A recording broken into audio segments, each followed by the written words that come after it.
before 2, We're not late Really? yet, is all I'm saying. I'm your commissioners. Just let you know, Rudy. Thank you. Hey, Thank you, Commissioner Commissioner Garcia. Yeah, my time's showing 2:02 on my computer.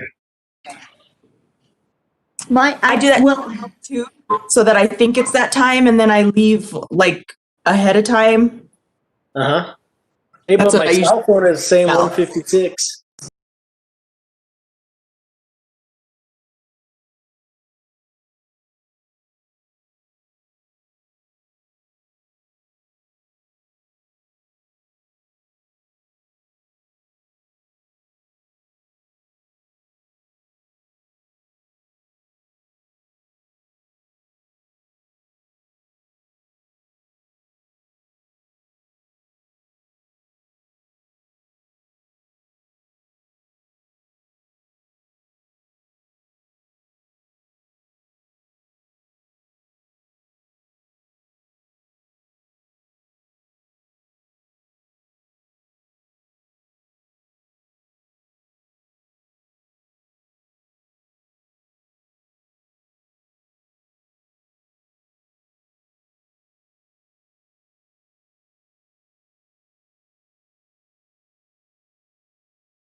County.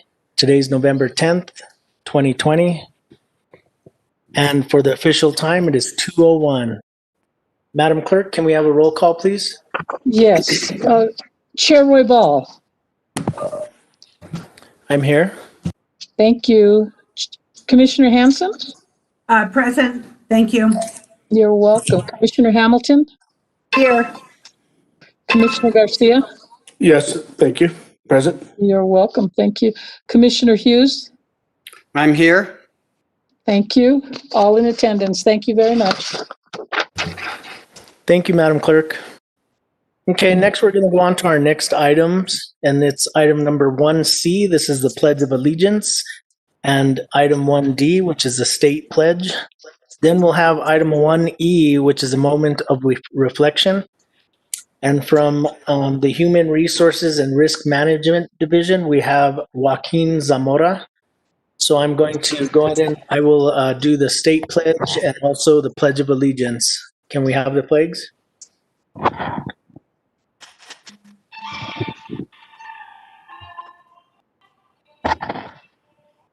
I pledge allegiance to the flag of the United States of America and to the republic for which it stands, one nation, under God, indivisible, with liberty and justice for all.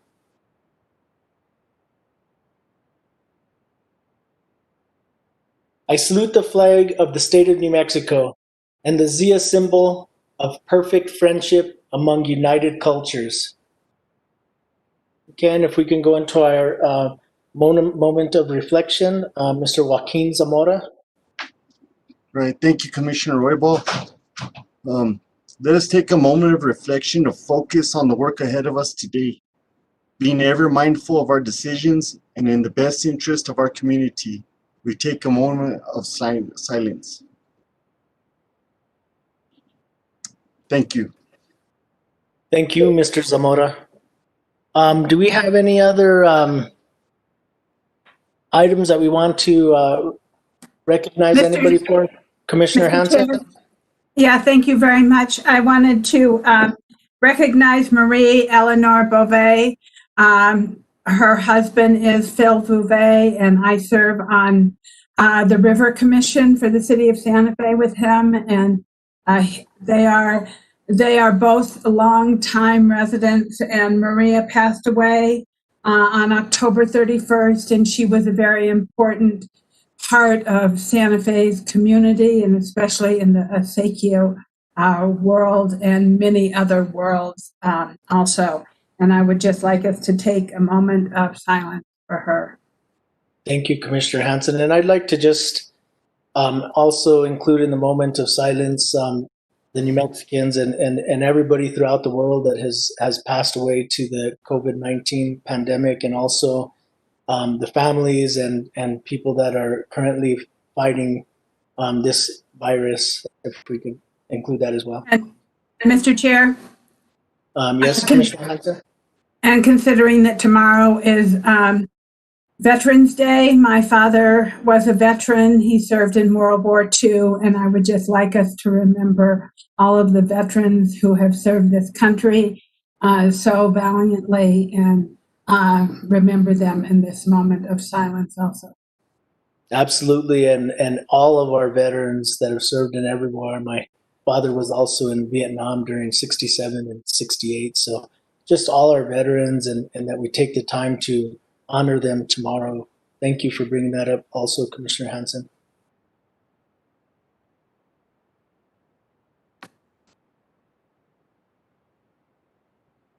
Okay, thank you.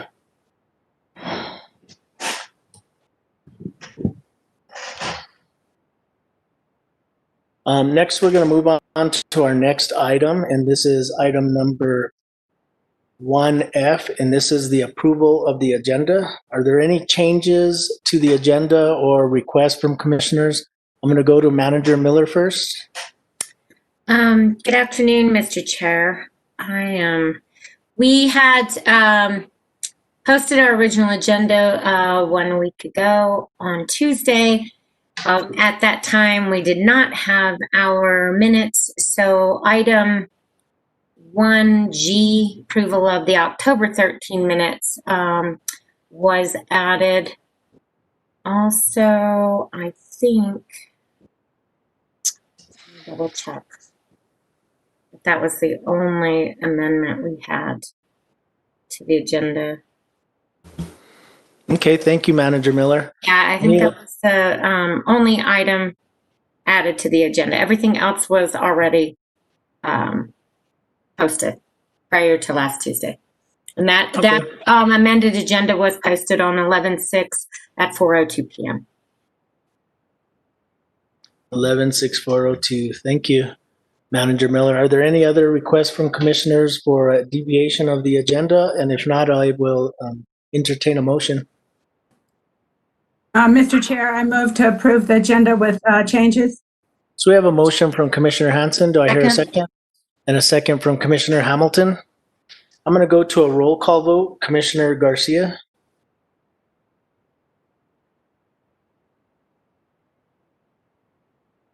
Commissioner Garcia.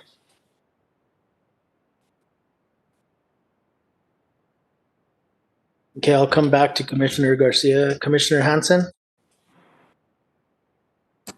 Yes. Commissioner Hamilton.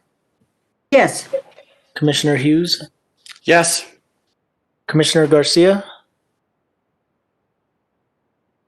Okay, and a yes from Commissioner Roybal. I think Commissioner Garcia might be having some technical difficulties. So we do have an approved agenda. We're going to go on to item number 1G. And this is the approval of the October 13th, 2020 Board of County Commissioners regular meeting minutes. Are there any corrections to the agenda? Commissioner Hanson, I saw your hand.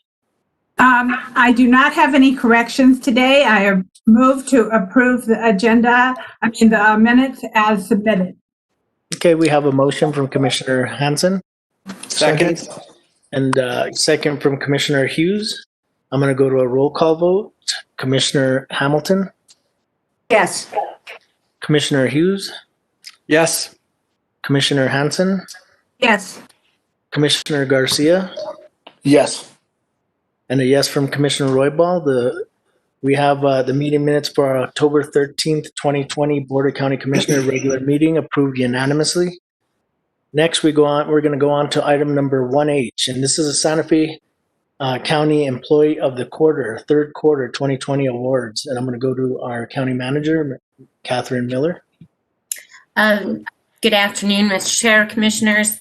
As you know, we have a Employee of the Quarter program at Santa Fe County where we recognize employees who make a significant contribution to the county during the previous 3-month quarter. And that significant contribution might be just providing excellent service to constituents, developing a new program, implementing something new that benefits the organization, providing excellent exemplary performance to the county in their daily job performance, demonstrating a willingness to work above and beyond the call of duty, or any other contribution that a nominator believes to be important to recognize. So they can be nominated by their coworkers, their supervisors, and or can be brought forward by the public and then nominated by their supervisor. But if you could do me a favor and open that memo for me. So what we've done is broken the county down into groups, and there's 6 groups, and those groups each nominate an employee from their group if they have somebody that they believe should be recognized. So the recognition teams select from one of the either departments or elected offices an employee of the quarter for their group, and then all of those employees that are nominated are then considered for the countywide employee quarter of the award, employee of the quarter award. And then the employee that's nominated and selected from each of the groups is as follows. In public safety group, the nominee from the public safety group was Dennis Patty, who is the fleet service manager and has been with the county since July 1st, 1998. And Dennis Patty goes above and beyond his job duties on a regular basis. The nominators state that the expectations of Dennis are very high, and that's to keep a fleet of close to 250 fire department vehicles ready and capable of response, to respond in a timely fashion to mechanical and other issues for a 24-hour-a-day, 7-day-a-week public safety operation, manage a mobile staff, and keep up with all of the other duties of record keeping and that type of thing. This quarter, Dennis also helped design specifications for 4 vehicles that are planned for build, and plus the specifications for the 4 vehicles for the fire department. He's requested state grant funds for and created a standardized specification for command vehicles for all 14 of the Santa Fe County Fire Department's volunteer districts. As part of this project, Dennis had to work to meet the specific needs of multiple districts, which necessitated a willingness to rethink the plans, redesign, and collaborate at a very high level of performance. Dennis is always willing to help out with extra tasks and in any way that he can. So that's, I just want to congratulate Dennis. Dennis has been with the county for a long time. I know that he is incredibly hardworking and does a great job, and his work is appreciated all the time. But his co-workers wanted to make sure he was recognized this quarter as their nominee of Employee of the Quarter. Then in Public Works, the Public Works group had nominated Michael Sandoval. And Michael Sandoval is a custodian lead. He works in the 100 Katrin and 102 Grant building. I think most of you have had an opportunity to meet Michael, and he's been with the county since April 30th of 2012. And Michael just continuously completes his duties in an exemplary manner and does so with professionalism and courtesy. His exemplary performance has been highlighted during the operational changes instituted due to the COVID-19 pandemic. As you know, we've changed the hours of operation and the way we do things in our buildings right now. And Mr. Sandoval takes his role in maintaining county buildings seriously. He ensures the proper protective and sanitation methods are in place. And furthermore, he goes out of his way to assist his fellow coworkers at the main kiosk by helping direct constituents and constant maintenance of the building, and his positive and friendly demeanor towards coworkers and the public. So also, Michael has just been a really outstanding employee. He's always got such a positive attitude and has been a real help during the pandemic, and he was recognized by his coworkers for his efforts over the last quarter, and especially in light of the pandemic and dealing with a lot of public. He's helped the people who've been working at the kiosk a great deal. So I just want to recognize Michael and thank him. And then in the sheriff's office, we also had a nominee from the sheriff's office of Sheriff Corporal Christopher Zook. And he's been with the county since August 27th, 2012. And Corporal Zook has assisted on the new computer-aided dispatch and RMS solution rollout project for the sheriff's office. During this project, Christopher took the lead, working with and training other employees through various issues associated with the project. His initiative and insistence with this crucial system rollout is invaluable to Santa Fe County and the citizens of Santa Fe County and to the sheriff's office.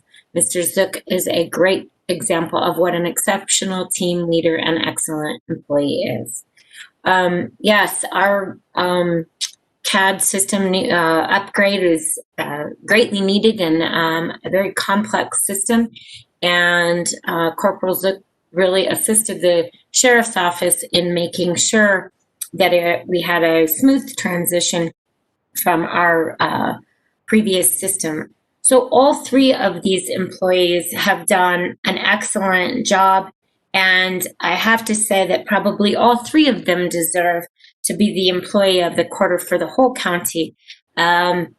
But we do have a committee that selects one of the nominees. I want to state that all 3 nominees receive 2 hours of administrative leave for being nominated by their respective groups. And then the employee who receives the overall employee of the quarter receives a certificate as well as an award, which I don't have with me. I wish I could do one of those like Oscar awards where I hand it from one tile to the next, but I don't have it. Nor do I know if Michael is at a camera for me to hand it to. But the awardee for the quarter is Michael Sandoval, and that is who I would be handing it to if I could virtually hand it off to him. I know that Director Hero would like to say something, his supervisors. So, Jerry, if you were there, can you speak up for it? Mr. Chairman, Commissioners, Manager Miller, yes, Michael is with us right now, and he may want to say a few words, but I will say that he does an amazing job. He always has a willing attitude and is willing to go above and beyond to make sure that our buildings are presentable and that people have the right kind of support to be able to do their job effectively. And would you like to say something? Take off your mask. Yes, I would like to say thank you to the commissioners and the county manager and other girls that work with him for everything, and I'm here to do my best what I can do to help everybody. And thank you.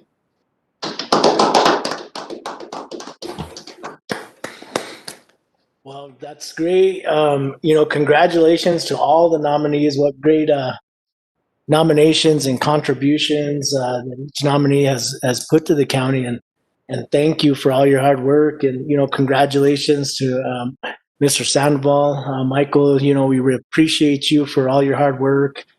I wish we could even do this more often, but quarterly is great, and I think that it's always really wonderful to see our directors and staff nominate and highlight all the hard work that our staff does do, and we have a great staff, so I really appreciate that. I want to go to other commissioners for comments. Commissioner Garcia.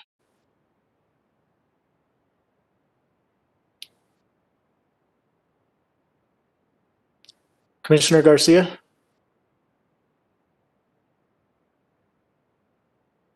Okay, I'm going to go to Commissioner Hughes.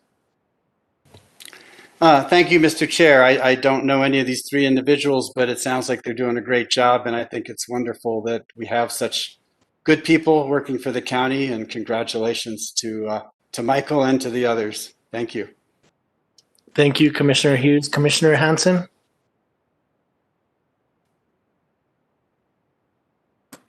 Thank you. I too think that it is really great that we recognize county employees on a quarterly basis. I think it is a really important part of the county to continue to build our team and to recognize one another. I also want to congratulate Michael on his recognition, and I want to congratulate all the others also for their dedication to the county. So thank you very, very much for your commitment to Santa Fe County.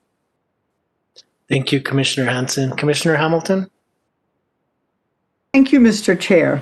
I actually do know both Michael and Dennis, and while I don't know Christopher Zook, I think I seriously have to agree with Manager Miller that, I'm guessing that given what all of these 3 people do, all 3 of them really deserved the award. I have said before, and like other people have said this, when you get an award like this, when you're competing with other people who are so wonderful and perform at such a high level, it is a real honor.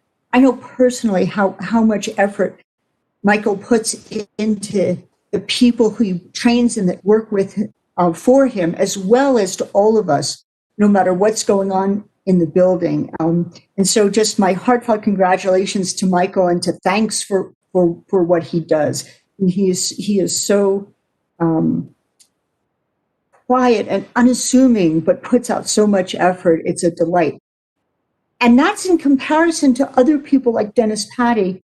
Being a firefighter, I just feel like I have to comment on that. For those of you who don't know how much what putting out extra effort means in this case, we're just in the examples I've been involved with on having, a fire truck break down on a Sunday in the middle of a big fire, blah, blah, blah. And he comes out no matter what time of night or day. It generates wonderful stories like last Thanksgiving when we had that big snowstorm and, everybody in the eastern region was stuck up on the mountainside in multiple fire trucks and ambulances that got stuck in the snow and stood around looking at each other saying, what should we do? Well, I guess we should call Dennis Patty. So everybody on this list deserves tremendous thanks for the incredible efforts they put out. And Michael, a big congratulations. Thank you, Commissioner Hamilton. And I couldn't agree with you more. It's one thing to be recognized by the commissioners, but it's a whole other thing to be recognized by your peers and your coworkers. And, my opinion, that's one of the greatest honors. Okay, so Commissioner Garcia? Commissioner Garcia? Okay, I think we lost Commissioner Garcia. But once again, thank you guys for all your dedication and hard work. And Michael, congratulations also on actually getting the Employee of the Quarter. Okay, so Manager Miller. Mr. Chair, and I just wanted to point out that somebody in the chat said, congratulations, Michael, you're wonderful to work with. So I have a feeling that his nomination came from all the people who he works around every day that really, really appreciate what he does. So, and I do too. I work around him in the building, and I just want to say congratulations. And Michael also gets, along with the award, he gets 8 hours of administrative leave, and he'll get a letter from me that he can turn in with his timesheet. And the all of the nominees and employees of the quarter get a certificate of appreciation from the county. So I just want awesome. to get out as well. And that's all I had on that, Mr. Chair. Thank you so much. Thank you, Manager Miller. Okay, so we're going to move on to our next item, and this is item number 2, which is a consent agenda. Are there any items on the consent agenda that the commission would like to hear additional information for? Mr. Chair? Yes. Commissioner Hamilton, yes? Well, there are the first 2 items listed. I actually have wanted to make a comment and essentially ask a question about. I don't know that they need to be pulled off to do that. I guess that might be a question for you. It's not extensive discussion, but I wanted to put something on the record and get some confirmation from about the accessibility of one of the conditions from Attorney Schaefer. So, okay, I think that we can, under discussion, go ahead and see if we can get some feedback on the questions, and then proceed to either pull it from the consent agenda or go ahead and approve it. So I'd like to just go ahead and get the questions answered for those 2 items. I did also have a question on, besides, I think we probably have similar questions on item 2A and 2B, but on 2E, I just wanted a little bit of information as to why we're decreasing the funding for the alcohol program fund. Here you go. Mr. Chair, I could answer that real quickly. Okay, that'd be great. Then we could have Greg answer Commissioner Hamilton's question. We receive a grant from the state for our teen court program, and it's a grant annually from the Juvenile Adjudication Fund. We usually receive $35,000. So we had budgeted $35,000 in anticipation of receiving 35, but they, I think just due to COVID, they had decreases in some of their grant awards. So this year we're only getting 30,000 instead of 35. We have the funding in our budget to cover the loss of that fund. It won't change our operations. It just, we needed to adjust the budget down by the $5,000 that we are not receiving from the state. Thank you for that clarification. So it sounds like we're still going to have the same budget. We're just losing 5,000 from one of the sources. Is that correct? Mr. Chair, yes. So the budget will decrease by that $5,000 from the grant, but it will not. We have funding. It normally covers salaries and benefits, and we have enough funding in the program to cover it. So it won't change our operations. Okay, great. Thank you, Manager Miller. And then Commissioner Hamilton, you and I had discussed your question, and so I did talk to the attorney, but you may want to. Yeah, okay. I mean, I'll just, I wanted to note on the record that both of those orders, the final orders for Spirit Wind West and Tierra Bella, both include what were voluntarily agreed to conditions that all future development will conform to the constraints. They were written slightly differently in each order. One was written constraints of the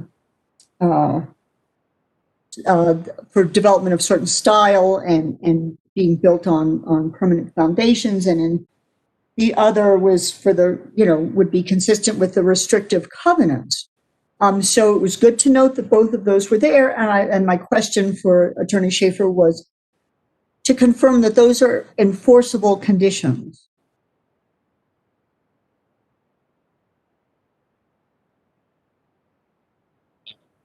Mr. Chair, Commissioner Hamilton, yes, as written in the order per the applicant's agreement, it would be my opinion that those conditions are enforceable in accordance with their terms. Excellent. Thank you very much, Mr. Schaefer. Thank you, Mr. Chair. Thank you, Commissioner Hamilton. Did that answer your questions? Okay, so we're okay with leaving those on the consent agenda. Is that correct? That's correct. Okay. Would you like to make a motion on the consent agenda? I would be happy to. I'd like to move to approve the consent agenda. So we have a motion from Commissioner Hamilton. Do I hear a second? Second. And a second from Commissioner Hansen. I'm going to go to a roll call vote. Commissioner Garcia? Commissioner Hughes? Yes, and I want to thank Commissioner Hamilton for making that clarification. Thank you. Thank you. Commissioner Garcia? Yes. Commissioner Hamilton? Yes. Commissioner Hansen? Yes, I also want to thank Commissioner Hamilton for asking those questions. I appreciate it. Thank you, Commissioner Hansen. And a yes from Commissioner Roybal, so the consent agenda is approved unanimously. Madam Clerk, can we get resolution numbers, please? Yes, Chair Roybal, for the record, the resolutions you just passed are resolutions number 2020, 81, 82, and 83. Thank you. Thank you, Madam Clerk. Okay, so next we're going to move on to our miscellaneous action items. The first one is 3A, and this is a resolution adopting local government's road improvement fund project number CAP-L500417 for pavement rehabilitation improvements of Camino de Roberto, and Camino de Quintana. And from the Public Works Department, we have Mr. Gary Giron. Mr. Chairman, Commissioners, good afternoon. Daniel, could you put up the presentation? Mr. Chairman, Manager Miller, Commissioners, I wanted to take 2 or 3 minutes and do a simple overview about these LGRF projects and how they come before you today. I've prepared like a 3-minute presentation for you that is a high-level overview. If we go to the next slide, Daniel. The projects that you will see in miscellaneous action items A, B, and C include these roads, and let me go through how these roads were chosen. Camino de Roberto has a PASER rating of 4, which means it is in fair condition. Camino de Quintana has a PASER rating of 3, which is poor. Main Street in Cerrillos has a PASER rating of 3, which is poor. And Agua Fria has a PASER rating of 3, which is poor. Daniel, if you go to the next slide, I have included for you the rating scale that is used in the PASER rating. And to be clear, Daniel, if you go to the next one, the PASER ratings were all done by our county engineer, Diego Gomez. And all the roads come in as either in fair condition or in poor condition. And that is really how these roads were chosen because of the amount of work that they need. And it is now a time for the county to be investing funds to be able to make sure that we maintain our investment and we're not put in a position where we have to completely rebuild these roads. If we could go to the next slide, Daniel. Next slide. Okay. There are 3 projects that will come up in A, B, and C. CAP L500, 417, Camino de Quintana, and Camino de Roberto. The county share is $41,727, and the state share is $125,181. The second one is SB L500, 413, Agua Fria Road. The county share is $34,544, and the state share is $103,632. The next one is SP L500 389, which is Main Street, Cerrillos, and another part of Agua Fria Road. The county share is $27,403, and the state share is $82,209. Daniel, if you could go to the next slide. What we have done is we have shown for you the road projects and the sections that are going to be done. Camino de Quintana, Camino de Roberto, and Santa Cruz housing area with 2-inch mill and inlay. Next one. The next one is on Agua Fria Road, and you'll see that the improvements will go from Caja del Oro down to Henry Lane. Henry Lane. If you go to the next one. Main Street in Cerrillos will go at the beginning of the project, which is First Street, all the way back to the end of county maintenance before it comes back to New Mexico 14. And then the last one is Agua Fria Road. This section goes from Willie Road down to Henry Lane. And with that, if you have any questions, I have Ryan in the room and Diego in the room, and I'm sure that they could answer any questions you have. And with that, I would request approval, Mr. Chairman.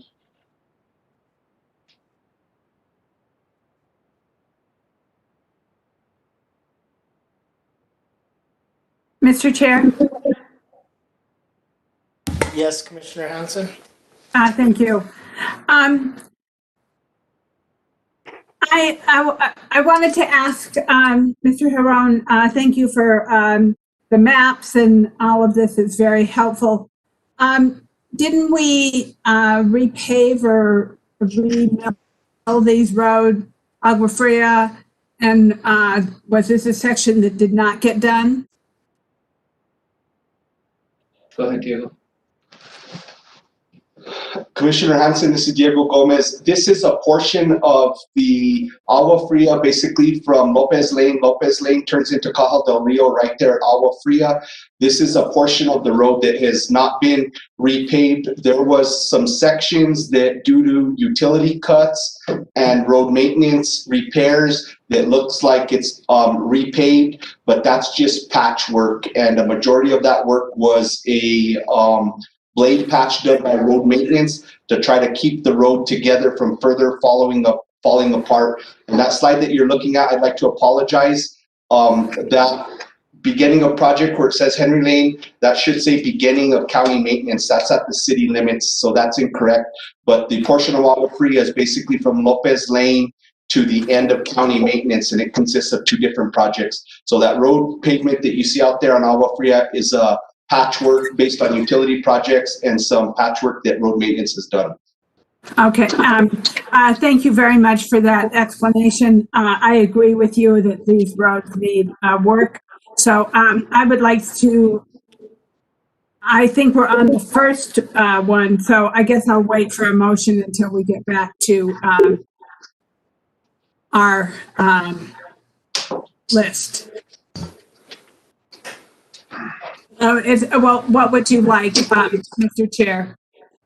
I think that we can entertain a motion, but I'd like to first see, is there any other questions or concerns? I know one of the roads is in my district as well, and I think it's a road that really is in dire need of repair. So I'm glad to see that we are gonna work on that road. So I'm glad to see it on this list. Are there any other comments from commissioners? Mr. Chair, this is Rudy. Commissioner Garcia, go ahead, sir. So really quick, from State Road 14 to the Village of Cerrillos, what exactly are we going to do? Overlay? Are we going to do coal millings? Are we going to do asphalt? What is it?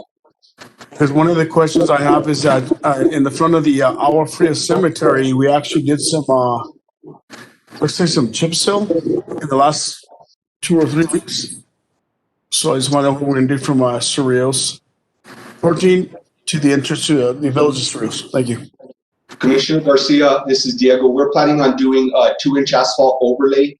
That section of the road was recently adopted by the county for about the last 30, 40 years. We thought that that was a portion of the road that was managed by the DOT. The DOT was able to provide us documentation, and so about a year ago, we took over maintenance of that road, and so that road hasn't been maintained in probably 30 years. We have a grant, we're requesting this grant to do a 2-inch asphalt overlay, but we're probably gonna have to do something to that road through our road maintenance department to prep it prior to the asphalt overlay, just to make sure that that asphalt overlay is good. So more than likely, we're gonna have to do a scrub seal prior to placing the 2-inch asphalt overlay on Main Street. So thank you, Mr. Chair. Diego, so what does 2-inch asphalt mean? Are we going to redo the subsurface, or are we just going to put 2 inches of asphalt? What does that mean? In elementary terms, can you tell me what that means, please? Thank you. Yes, so the other 3 projects we call a mill and inlay, and you only refer to inlays when you have curb and gutter. And so you don't ever want to put an asphalt lift that is higher than the curb and gutter. And so in an area like Agua Fria where you have curb and gutter, you mill down 2 inches and then you bring back 2 inches of new hot mix asphalt. So the elevation of the asphalt is remaining the same. The thing that's happening is you're taking off 2 inches of deteriorated material and replacing it with new asphalt. So that's happening on Camino de Quintana, Camino de Roberto, and Agua Fria. The difference with Main Street is an overlay. So we're putting 2 inches of asphalt over the existing asphalt. And so we don't mill it down. The reason that we use milling is to accommodate the elevation of the curb. So in those 3 roads where we're inlaying, we mill 2 inches and replace it with 2 inches. On Main Street, we're actually putting 2 inches of asphalt over the existing asphalt. Thank you, Mr. Chair. And Diego, also in regards to, I know sometimes we send out some specs for, because these are not DOT standards. And so those are county roads now, so they're not DOT standards. So whenever we do the 2-inch, the asphalt pavement, so on and so forth, are these DOT specs or they're actually just to your specifications?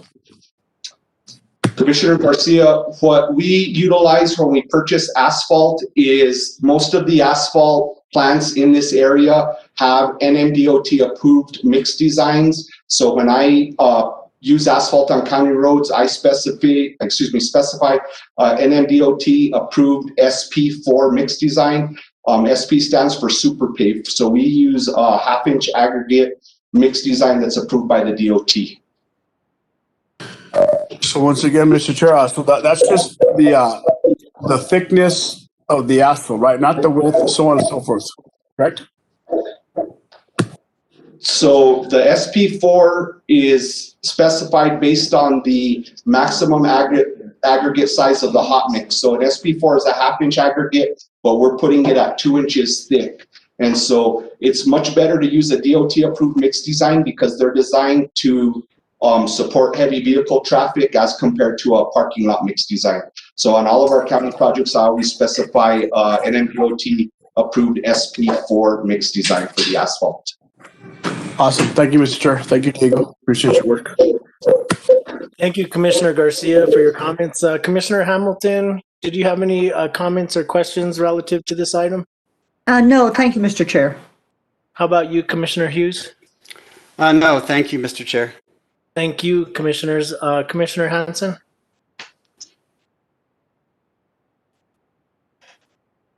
Mr. Chair, I feel satisfied with the questions were answered, so thank you. Commissioner Hanson, would you like to make a motion? Yes, I move to approve 3A, a resolution adopting local government road improvement fund project number CAP L500417 for pavement rehabilitation improvement, Camino de Roberto and Camino de Quintana. Okay, first one. Thank you, Commissioner Hanson, and I'll go ahead and second that. I'm going to go ahead and go to a roll call vote. Commissioner Garcia? Yes. Commissioner Hamilton? Yes. Commissioner Hughes? Yes. Commissioner Hanson? Yes. And a yes from Commissioner Roybal. This item, number 3A, passes unanimously. Madam Clerk, can we have a resolution number, please? Yes, Chair Roybal, the resolution you just passed, 3A, is resolution number 2020-84. Thank you. Thank you, Madam Clerk. Okay, so we're going to move on to our next item, and this is item number 3B. And this is, yes, Commissioner Hanson? I would like to make a motion to approve 3B, a resolution adopting local government road fund project number SBL 500413 for pavement and rehabilitation improvement of Agua Fria Road, CR 66. Okay, so we have a motion from Commissioner Hanson. Do I hear a second? Second. Okay, so we have a second, I believe, from Commissioner Garcia. Under discussion, are there any comments or questions relevant to this item on Agua Fria? I know this is a road that is in dire need as well of rehabilitation. So are there any comments or questions from other commissioners? Commissioner Hamilton? No, sir. I was satisfied with all the previous discussion. Thank you. Commissioner Hughes? No more questions. Thank you, sir. Okay, so we do have a motion and a second. So I'm going to go to a roll call. Commissioner Garcia? Yes, Mr. Chair, just really quick, regarding the overlay, the 2-inch asphalt, 3-inch asphalt, 4-inch asphalt, that section of Agua Fria has always been, if you drive it, it's up and down, because whenever we hired the construction management company, the sub work was not done right. So just the only concern I have for the village of Agua Fria is whenever we put the 2-inch overlay or 4-inch overlay, whatever it is, it's kind of like we're still going to go up and down, or we can do the sub work on it. But just for the record, I just wanted to bring that forward. But I'm for it. Thank you, Mr. Chair. Thank you, Commissioner Garcia. Do we have a answer for Commissioner Garcia's question, please? Commissioner Garcia, all of these projects, we don't plan to do any earthwork. This is work that is planned to be done and completed by road maintenance staff. The cost that you're seeing is just the cost of the asphalt itself and renting of a milling machine. So we are not planning to expose the dirt on any of these projects. We come in with a milling machine, mill out 2 inches, and then we place back 2 inches, with the exception of Main Street where we won't mill, we'll just do an overlay. So the cost that you're seeing is for materials only. Our staff is very good. We've got some very qualified and knowledgeable individuals in the road maintenance department, and I have confidence that the finished product of Agua Fria will be a quality product, and it will solve some of those rolling issues that are existing out there in Agua Fria. We'll try to match the curb the best that we can. If the curb is up and down, the road will be up and down, but most of those up and down problems are because of settling due to utility cuts. So I have a confidence in the fact that we're going to end up with a quality project once we finish this paving. Thank you, Mr. Chair. Thank you, Diego. Because talking to Gil Tercero, Ray Romero, Willie, and me, they always have concern regarding that road as to it's up and down. But I just want to put on the record as to how it's going to happen. This is just for material only, so I appreciate that. Thank you, Diego. Thank you, Commissioner Garcia. And for the record, we are on the vote, sir. Commissioner Garcia, your vote was yes. Is that correct? Yes, Mr. Chair. Okay, thank you. Commissioner Hughes? Yes. Commissioner Hamilton? Yes. Commissioner Hanson? Yes. And a yes from Commissioner Roybal. So the resolution adopting local government road fund project number SBL 500-413 for pavement rehabilitation improvements of Agua Fria, CR 66, has been approved unanimously. Madam Clerk, can we get a resolution number? Yes, Chair Roybal, the resolution you just passed for the record is resolution number 2020-85. Thank you. Thank you, Madam Clerk.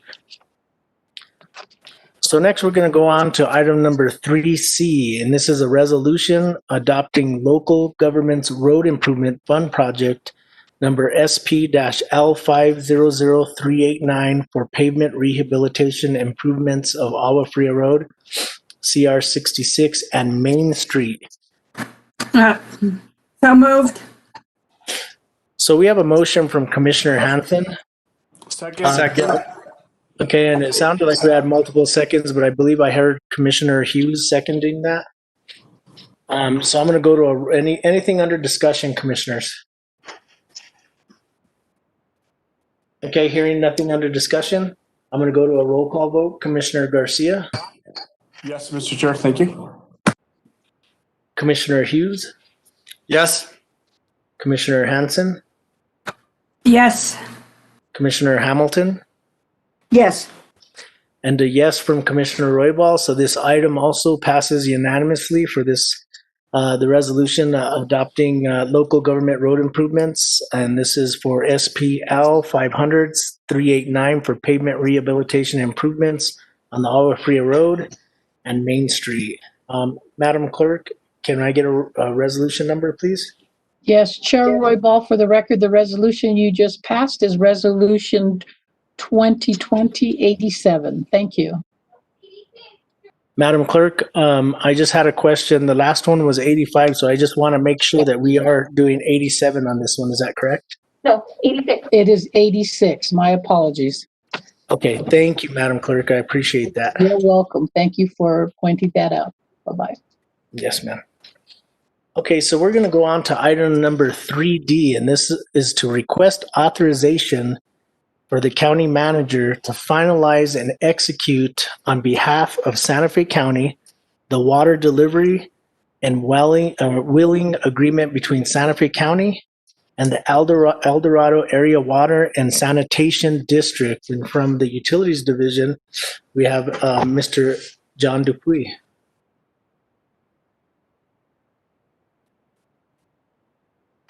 Mr. Dupuy, are you there?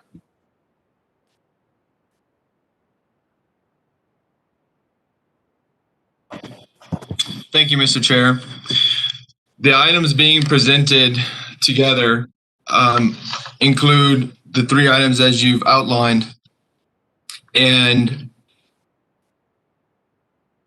the county attorney, Mr. Greg Schaefer, will also be presenting with me. I will give a brief introduction to the three items, and Mr. Schaefer will introduce the first item, 3E, in more detail, and I will follow up with further detail regarding items 3F and 3G.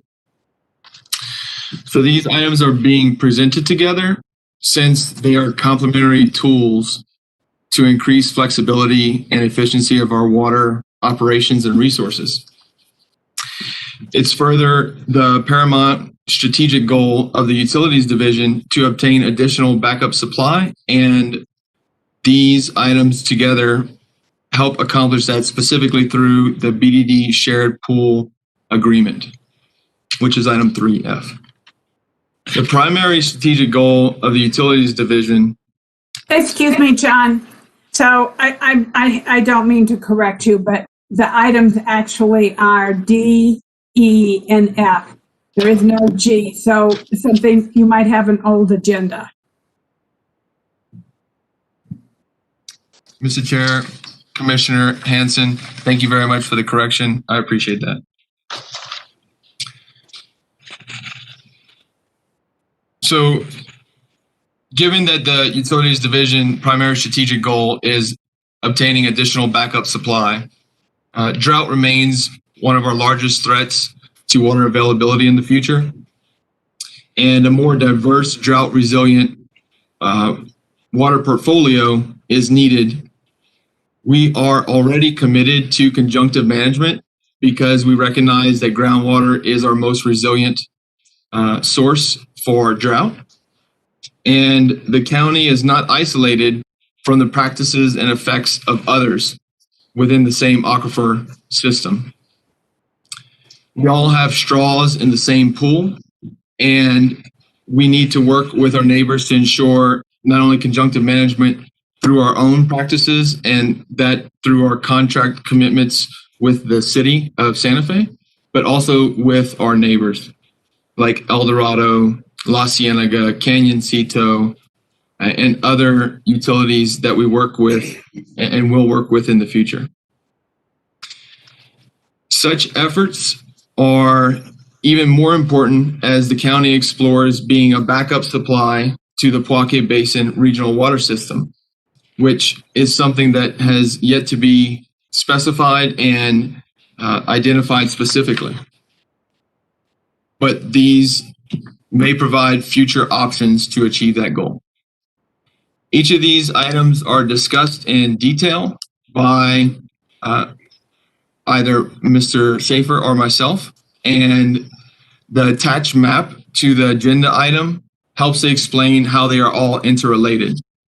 So by way of a high-level explanation, these items do or will help ensure, one, the long-term health of the aquifer, including in the La Cienega area. Mr. Chair, is now appropriate time to answer a question. I noticed Commissioner Hanson had her hand raised. Yeah, we can do that. Commissioner Hanson, do you have a question? I just would like to ask him to please share the map that he is now talking about. I think that Daniel needs to do that, probably. Thank you, John, for everything. Mr. Chair, and thank you, Commissioner Hanson. Mr. Dupuy, could you tell me which attachment it is? It is the second one in the series return flow El Dorado La Cienega graphic.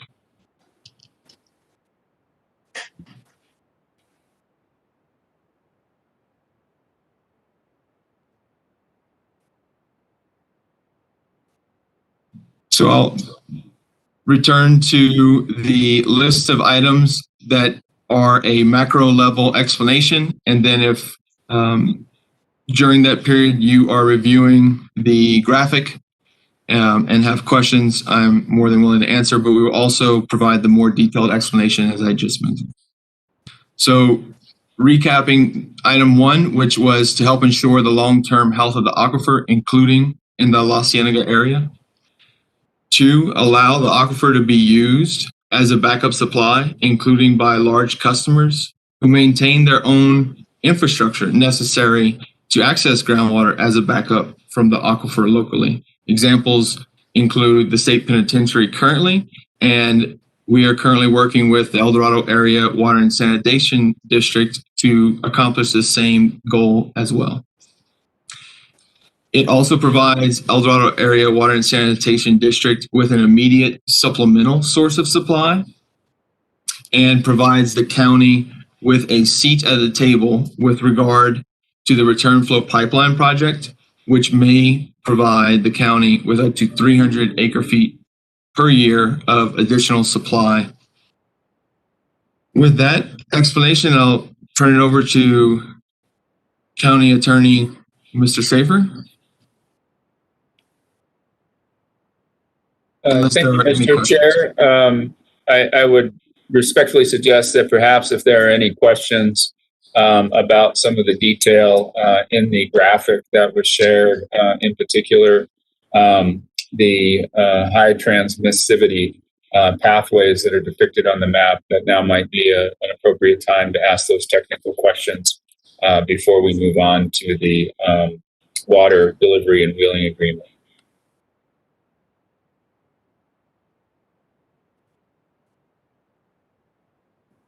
So then, hearing none, Mr. Chair, if it's... Mr. Chair? Commissioner Hanson, go ahead. I had my hand up, but I was waiting. So I think it'd be important to speak to the fact that in 2013, we took the Quill plant off of groundwater, and we have been supplying that with San Juan Chama water, and that has helped improve the groundwater springs in such a short time in La Cienega. Is that correct? Mr. Chair, I'd like to comment on that as well. This is really when she gets her question answered. Thank you. Mr. Chair, Commissioner Hanson, the only caveat I would mention in that explanation is the first icon in the legend on the top left corner is the state penitentiary wells, and it's not the Quill plant, even though the Quill plant is located at the state penitentiary site. It is specifically the state's wells that were supplemented with water from the utility, which is sourced from the Rio Grande. But yes, that is correct. And the graphic in the bottom left corner is one produced by the Bureau of Geology and Minerals, or Mineral Resources. And it's a report that continually is updated and monitors wells in that vicinity. And it shows the decline in those over an extended period of time. And then when the state penitentiary was no longer receiving or utilizing groundwater and started receiving county utility water solely, that there is a distinct change in the slope and is no longer declining as rapidly. And so it's also supported in the report documentation that there's a direct link between the Ancha formation and the water being utilized by the state penitentiary wells and the availability of flow from the springs in the La Cienega area. Thank you, Mr. Dupuy. So then I believe that we show another pathway that goes right over from the springs, so to speak, in La Cienega to El Dorado. And so that appears to be another pathway that once we put this wheeling agreement into effect and possibly could be able to sell El Dorado water from Buckman that we could start to increase the groundwater in El Dorado also? Am I understanding that correctly? Mr. Chair, Commissioner Hanson, that's a correct explanation, and it would just need to be, in my opinion, something that we continually monitor and coordinate with those who have done the work in the La Cienega area to extend the monitoring that would then help to verify that benefit to the extent that El Dorado is reducing their groundwater pumping. And then with this, the Santa Fe River, I see from, I believe that square, the purple square on the middle of the map, and then the blue line going down is the Santa Fe River. Is that correct? Am I making the right assumption? Mr. Chair, Commissioner Hanson, that is correct. And so then it looks like the water ends in, I believe that is La Cienega, and it looks like the water stops at a certain point. And am I to believe that this is water that has been coming from the Paseo Real wastewater plant? Mr. Chair, Commissioner Hanson, that would be a safe assumption. I would need to revisit the report. There was trace element analysis and carbon dating to verify the source in the springs of La Cienega, which I've a bit more familiar with. But there is also groundwater flow from other formations, although not so directly connected. So my immediate conclusion would be that your explanation is correct, and just verify and follow up with you to confirm that assumption.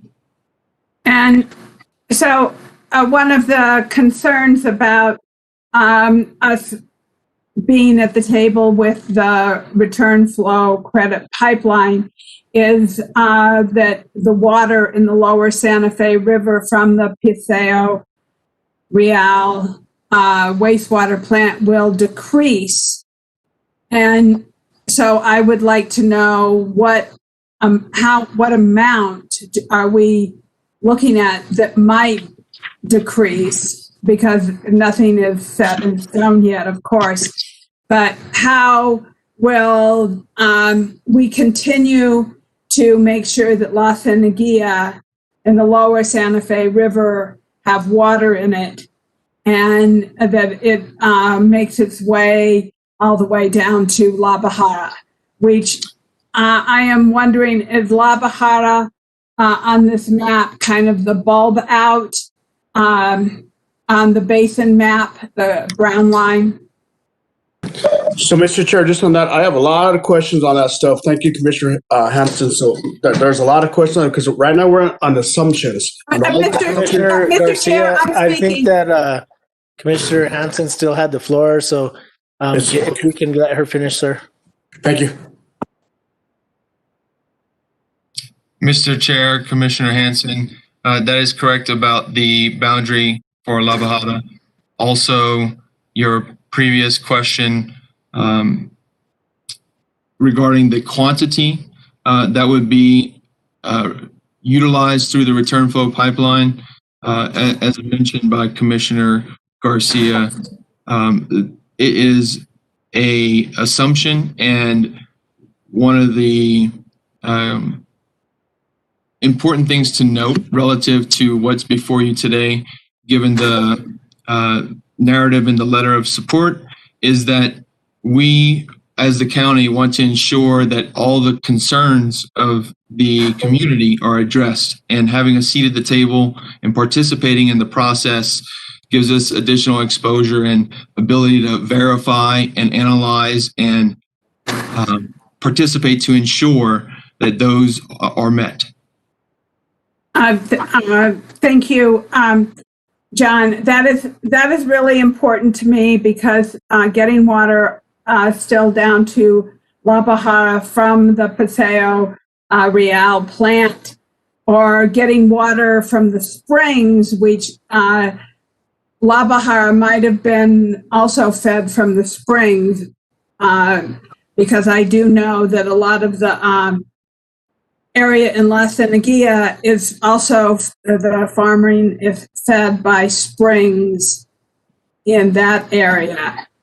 So just increasing the groundwater will make La Cienega somewhat more whole in this whole plan. And I do believe that it's really important that we have a seat at the table with this discussion about the pipeline, so that we can make sure that we hear community concerns, talk to people, and feel assured that the lower Santa Fe River is going to be protected and cared for. I mean, there is a lot of issues with the lower Santa Fe River below the wastewater plant, one of them being this wetland that is that was created 20 or 30 years ago, and how that plays a part in all of the water going down the lower Santa Fe River. I'm referring to the lower Santa Fe River as what is below the wastewater plant, even though I do consider the lower Santa Fe River really from Siler Road on down also to be the lower Santa Fe River. Excuse me. That's all the questions I have for right now, but thank you, John. Mr. Thank Chair, you, Commissioner Hanson. If it's possible for me to add one additional comment relative to this discussion. Go ahead, Mr. Dupuy. Thank you, Mr. Chair. The additional comment would be one that the concerns of the community are of great concern to me. And, you know, as I receive any comments or concerns, I will follow up directly with them. Specifically, today we received a concern from the president of the La Cienega Valley Association, and the response after our discussion was one of support, and I was hopeful that Mr. Dickens might happen to be at the meeting today and be able to provide specifically his words without me having to recharacterize it. But just wanted to follow up to say, Commissioner Hanson, that we will take every action to make sure that those concerns are heard and addressed to the extent that we are able to provide some solutions to those concerns. Thank you, Mr. Dupuy, and just we appreciate the fact that you are very open to our constituents communicating directly to you. So we do appreciate that, but sometimes constituents will come directly to commissioners, so we are their voice as well. So I appreciate Commissioner Hanson and all her questions. So, you know, questions will come from both sides, but we do appreciate that you're open to getting feedback from both our constituents and the commission. I'm going to go to Commissioner Garcia. Thank you, Mr. Chair. Thank you, John. And thank you, Commissioner Hanson, for the question. And the whole assumption pipeline, all this stuff. I get where we're going with this, because the next vote's going to be whether we actually give a letter to the city of Santa Fe to get approval to run the pipeline to the Rio Grande. And that's where we're going with this. I understand it again.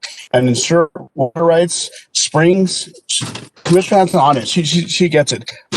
As an individual that actually goes and sees the springs in our area, that sees the sec is going dry, Robert Romero, Charlie Siribaca, JJ Gonzalez's, the tractor farm, because it's really dry right now.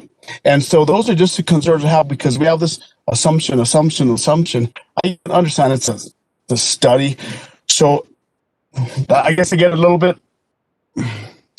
upset, because when you go down to La Cienega, Entrada La Cienega, or go through Robert Romero's, the sec, the ditch, and this last 2 months ago, a month ago, they have no water in their ditch. It's sad. And whenever we actually say that we're going to assume this, you guys follow me. And so the springs, go for a walk to the springs. They're dry. And so this study assumption is where I have a little bit of, I guess, concerns about. And so really quick, John, as into, so is Carl Dickens okay with this? Yes or no? Mr. Chair, Commissioner Garcia, the answer to that question is yes. And he wants to continue to be informed and provided additional information moving forward. And I explained further that the caveats that he was concerned about are specifically mentioned in our letter of support, in that we want to make sure those concerns are addressed. And our support is specifically with that intention, so that the community is heard and that we have the ability to at least be at the table to decide if we have an agreement moving forward. But I'm hopeful in all the discussions as of yet that the city is willing to hear us out, and we'll have to see if, moving forward when the details are completed, whether or not that is something that comes to fruition. Thank you, Mr. Chair. So just we're going to sign a letter that the city of Santa Fe needs to go through the NEPA process, so on and so forth, as into, let's look at this moving forward. Because as Commissioner Hanson mentioned earlier, the water to La Bajada, I walked La Bajada, it was about 3 months ago with Alonso Gallegos and some of them in the La Bajada village. I see the water that actually comes from La Bajada, from the sewer plant, all the way down there. So whenever we say assumption, I understand that. And my fellow commissioners, as into the next 20, 30 years from now, when we're not sitting up there, what's going to happen? Where are we going to go? So those are the questions I have. So, because right now as long as we have a seat at the table with the city of Santa Fe, as into if and when we actually provide this pipeline from the sewer plant to Buckman, as long as we had a seat at the table, that's what I just want to know what's going to happen, because in 20 years, it won't be there. And so I just want to make sure we have a seat at the table. And if that's what you're saying, and Carl Dickens is okay with that, and Alonso Gallegos, which lives in La Bajada, so on and so forth, that's where I'm going, Mr. Chair. So I appreciate that. Thank you. Thank you, Commissioner Garcia. I appreciate that. And I know earlier Commissioner Hanson had said she had her hand up. So sometimes when presentations, I kind of expand the presentation. So I only see like 1 or 2 windows of commissioners. So it's a little bit difficult for me to see everybody's hand, but I'm going to make sure I keep the window with all the commissioners up so I can see you. And I did see Commissioner Hamilton had her hand up, and so did Commissioner Hughes. I'm going to go to Commissioner Hamilton first, and then I'll go to Commissioner Hughes. Thank you. Oh, okay. Thank you, Mr. Chair. So I strongly support this concept of multiple avenues that increase our ability to do conjunctive management. And so, I want to say at the outset, I really appreciate the efforts and the unique efforts that John Dupuy contributes to being able to achieve these because of our ability to work back and forth with other entities, including the city and El Dorado. I think in overall, this is achieving a lot. And we've all been talking about this and had opportunities to give inputs to the letter of support for the pipeline in particular, which Commissioner Hughes contributed some wording changes to, which I really appreciated, and I did. And I nevertheless have been thinking about this all week. And so I need to bring forward this particular concern of mine. And I've been working with the city, interacting with them for a few years now on the concept of getting the return flow credits. you cannot get around the importance of doing that under current management. We have to have those credits. But part of the value of doing that is predicated on being able to put the water back in the river and then know it's going to be there later to be able to re-divert. That, given my climate science ecology background, is a deeply flawed assumption for the future. And so I'm not bringing this up new now. This is a concern we've talked about at the minimally for months. It is a similar concern when you think about management and about what you do with conserved water. You put that water back in the river, it's not going to be there. We're in a drought right now. We're in a severe drought right now. Rio Grande flows are low, and that's going to become an increasingly common situation. Those are predictions of climate change for this region with very high certainty. So in the letter, what was added was the first line of paragraph 3, which talks about the San Juan Chama return flows can be utilized in a multitude of ways, including rediversion and treatment at the BDD. That means taking the water, not putting it in the river, but taking it to the BDD for treatment. Offsets for the Buckman well field depletions, and in exchanges with other San Juan Chama project partners as additional supply for aquifer storage and recovery. Those 3 alternatives are alternatives that take that return flow water and keep it in the basin for us to reuse, whereas the option of putting it in the river lets that water go for rediversion in the future. And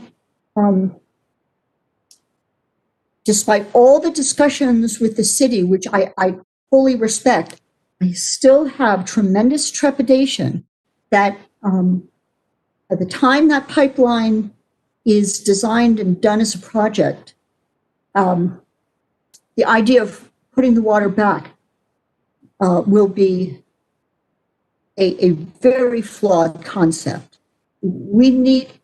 I just can't help but wonder if there isn't a way to make the language stronger with respect to the 3 alternatives that keep the water here. So I guess another way to put it is my support for this.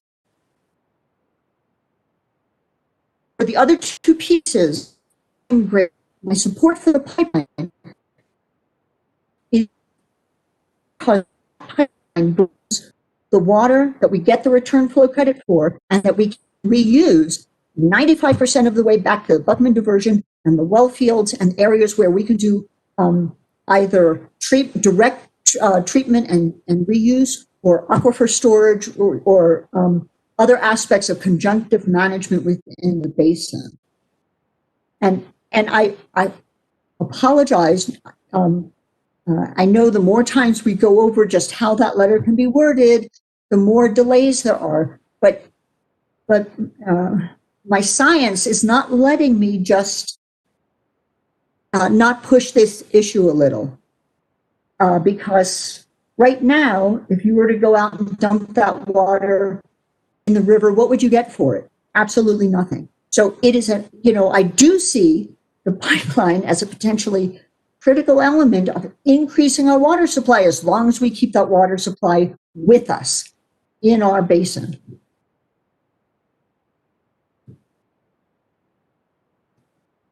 Thank you, Commissioner Hamilton, and great comments. I really appreciate that. This is your field of expertise, so we really appreciate all your input.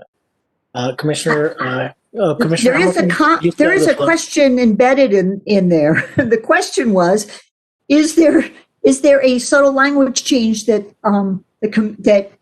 Mr. Dupuy can think of that would emphasize the criticality of keeping that water and of not dumping it back in the river? We have the opportunity here to take a system that it's an old system of water management and changing it just enough to use it to our benefit while still being mindful of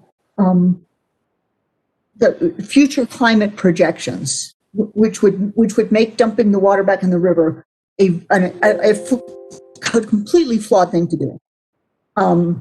Okay. John, can you think of some way to make that to suggest a change that will add emphasis, but that we could still offer this letter? Mr. Dupuy, back to you, sir. No pressure. That was good. No pressure, Commissioner Hamilton. Like that.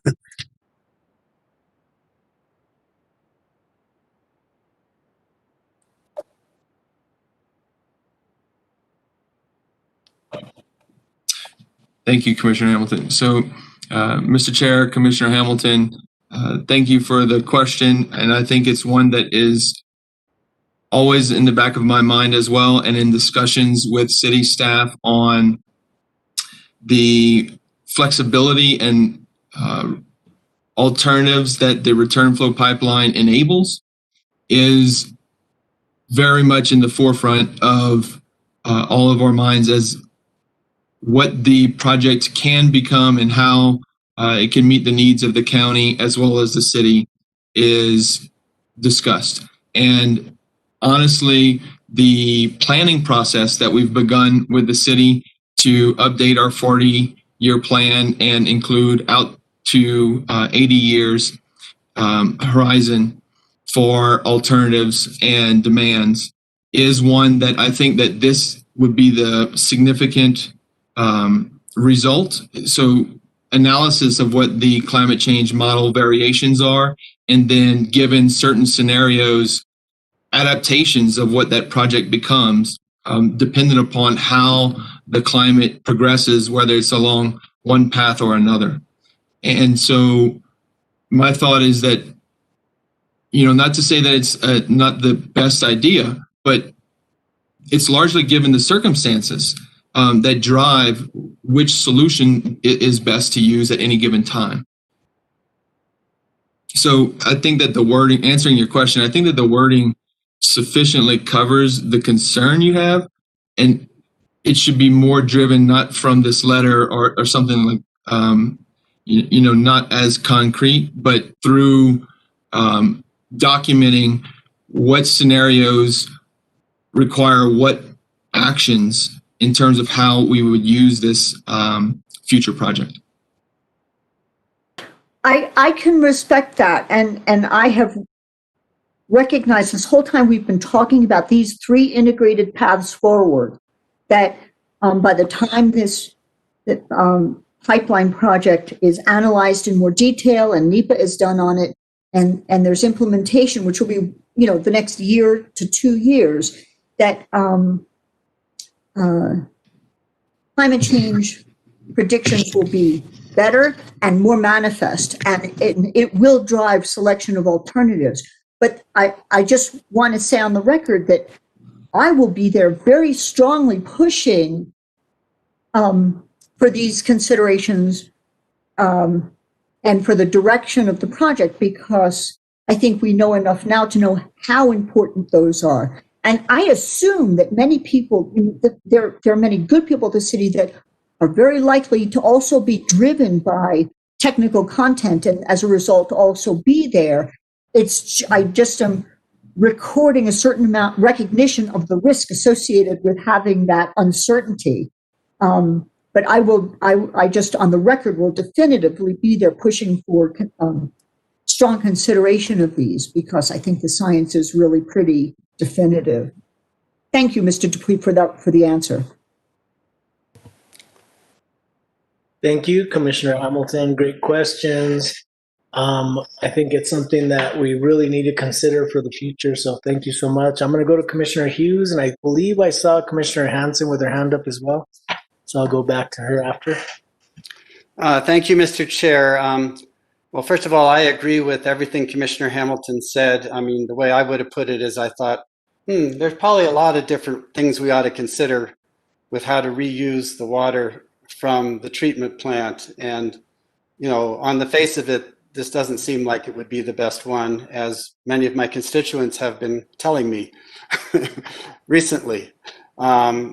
So I notice all our letter also includes that we want community support behind this project, which I think we're a far cry from, even though maybe, one at a time, maybe people will support it, but I think only if all the concerns are addressed. I did have two questions on the map. We don't need to go back to it, but my first question was, so we saw that some of the water levels in the wells around the penitentiary stabilized, which was good, but did we see any benefit in the La Cienega Springs from the reduction in pumping at the state penitentiary? Mr. Chair, Commissioner Hughes, that's a great question. And the detail to connect the specific wells identified in the graphic in the lower left corner are within the report that is sourced. And they are specific ones that the authors identified to correlate to the availability of flow from the springs within the area. So these wells are spread out in between the area adjacent to the springs and are very specific to provide an indication relative to the availability at the springs. Okay, but it sounds like maybe the water level has stabilized, but we haven't really seen a noticeable increase in flow at the springs. I just want to make sure I understand that. Mr. Chair, Commissioner Hughes, one of the concepts to take into consideration is that we've had pumping from this aquifer since the 70s, and that there has been some significant decline as shown from the starting elevations in some of those wells. And that needs to not only have a leveling out of the decline, but over time an incline. And so we need to continue this practice such that we can have the effect intended. And large users within the connected aquifer regions are ones that are low-hanging fruit to have the greatest impact to help achieve that. Thank you. Okay, that's kind of what I was thinking as well. I just wanted to make sure I understood it correctly. So my other question is just regarding the El Dorado wells, whether in our negotiations with the El Dorado Area Water and Sanitation District, there's been any discussion about how much less pumping would be needed in order to have an impact on La Cienega, and realizing that it would probably be years before the impact was seen, but is there a back of the envelope calculation or an idea of how much we need El Dorado to stop pumping in order to not only recharge the aquifer under El Dorado a little bit, but have an effect in that larger teacup, as you called it the other day? Mr. Chair, Commissioner Hughes, there is not a number specific to what effect would, or what quantity would have the desired effect, or what timeline. We need to expand the monitoring that was being done to include El Dorado, and then correlate initial response of the aquifer from reduced pumping to a projected increase. And our MOU with El Dorado alluded to up to 300 acre feet provided by the county. With our supplemental initial contract provision, that would be enabled, considering that we would have that additional supply to provide them, and they were requesting it. So until we have a more long-term agreement and a set number that is intended regularly, it would be difficult to anticipate, as well as needing that additional monitoring to give some dependable indications on what to expect. Thank you. I think that makes sense. And I mean, I know just in my discussions with the people on the El Dorado Water Board, that they think their groundwater is cheaper than the surface water, so that there's sort of an incentive for them to pump, not as much as they have been maybe, but certainly at a rate that they can use that cheaper water, which makes me worry that, we may not see a huge amount of benefit from that in the rest of the aquifer. Some certainly, and of course, the more surface water we can get to El Dorado, the easier it becomes for them to pump less and store more, which we all want, so that when we have a drought, we have some water to pump. I think that's all going to be very complicated, and I wanted to thank you for working on all these complicated negotiations. It's very, very important and very complicated. Thanks. That's all my questions for now, Mr. Chair. I'll probably have some more after we hear from Attorney Schaefer.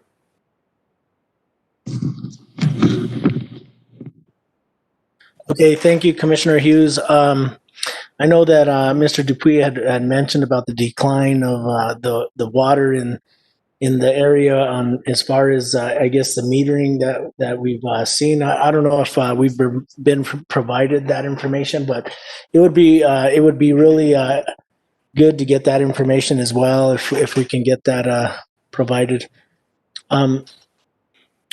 So I know I saw Commissioner Hansen with her hand up, and then I'm going to go to Commissioner Garcia as well. Thank you.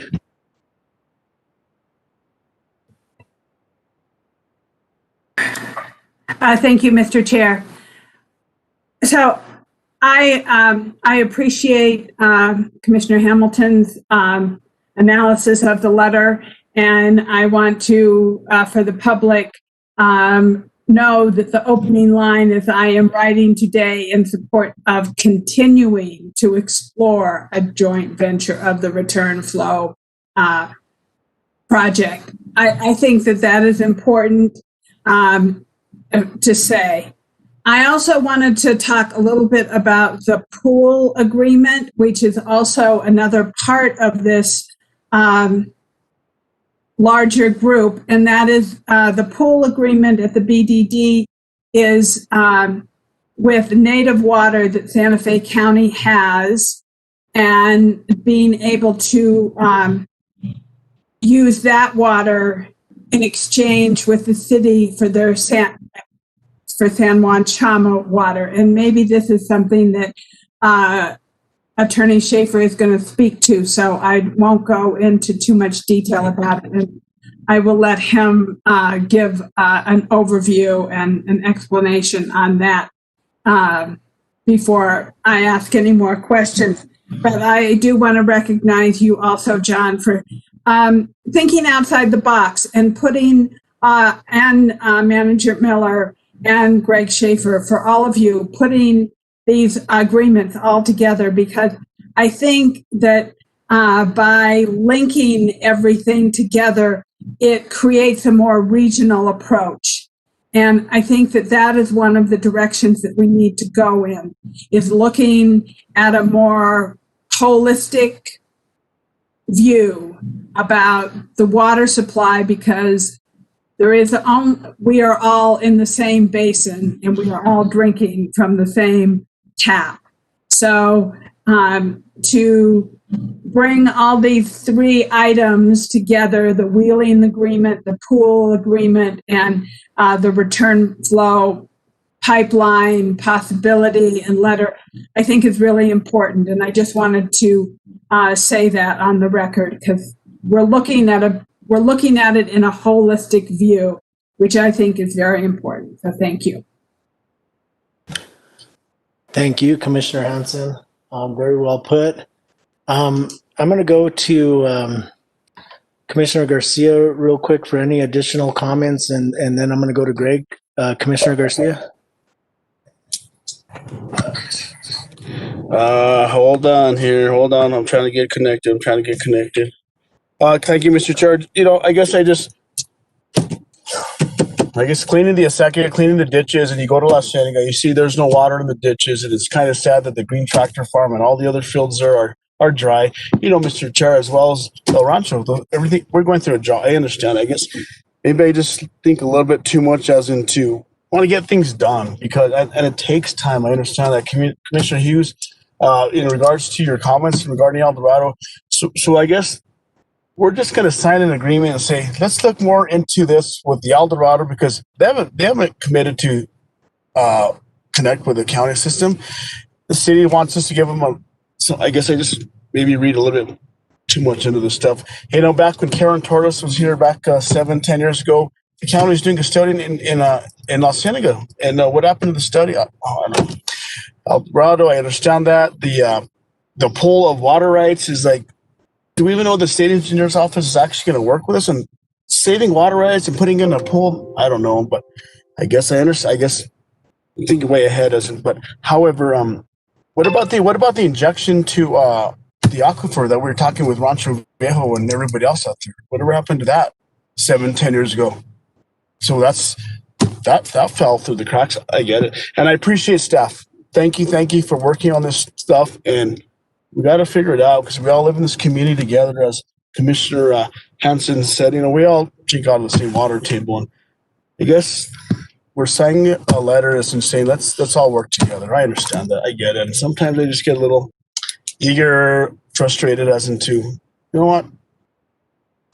It takes a while, I guess, to get stuff done. But thank you, Mr. Chair. Appreciate everybody else's comments. Thank you for staff once again and my other colleagues. Thank you. Thank you, Commissioner Garcia. Okay, so I'm going to go to Attorney Schaefer. Great. Thank you, Mr. Chair, Commissioners. I presented relatively recently the water delivery and wheeling agreement with the El Dorado Area Water and Sanitation District. So I'm not going to dwell on it in great detail this evening in interest of keeping things moving. I asked Mr. Fresquez to bring back up the graphic, however, because I did want to focus everybody's mind on what the wheeling portion of the agreement is. And if you see, there is a relatively large dotted line that runs from the Rancho Viejo area to El Dorado. So that is the transmission line that will actually take water that is supplied through county infrastructure from the vicinity of Rancho Viejo and deliver it to the district. If you look to what I believe, if my orientation is correct, roughly to the northeast section of the El Dorado Area and Water Sanitation District, you'll see another similar line, which is the proposed El Dorado to Canyoncito pipeline. And so what is happening with the wheeling portion of the agreement is we will be delivering water to the district. The district will move that water through its infrastructure and deliver it to the point of delivery at the edge of the district so that the county can then convey it to the to Canyoncito. So that's the wheeling portion of the agreement. That same pipeline, however, that will transmit water to the district can also be used as either a supplemental or permanent source of supply to the district. So thank you, Daniel. You can take that down now. So again, by way of high level summary, under the wheeling and water delivery and wheeling agreement, the district would agree to wheel up to 25 acre-feet per year of county water through its system in perpetuity for ultimate delivery by the county to Canyoncito on following general terms. The county would pay a wheeling district for water wheeled through its system to Canyoncito. That wheeling fee is based upon the incremental operating cost of the district in providing, that service. The county would construct and pay for a master meter at the point of delivery of county water from the county to the district. And the county would construct and the district would pay for a master meter at the point of delivery of county water by the district to the county for ultimate conveyance to Canyoncito. That is one of the items that is being finalized by the parties, and the reason why we're asking that the county manager be given the authority to wrap things up, so to speak, is that we are working on a reasonable not to exceed amount for that necessary infrastructure. The county would agree in the draft to pay for disinfection byproduct treatment infrastructure to be constructed on the district system. The parties would agree to revisit that cost allocation in what we're calling a replacement water delivery agreement. In order to ensure the effectiveness of that infrastructure, the county would agree that county water being delivered to the district would have a minimum CT value when it is delivered to the district, and that's to ensure that the disinfection byproduct treatment infrastructure works as intended. And the agreement commits the parties to developing a plan to address any situations in which that CT figure is not met. That's another substantive, albeit technical, area that the parties are finalizing.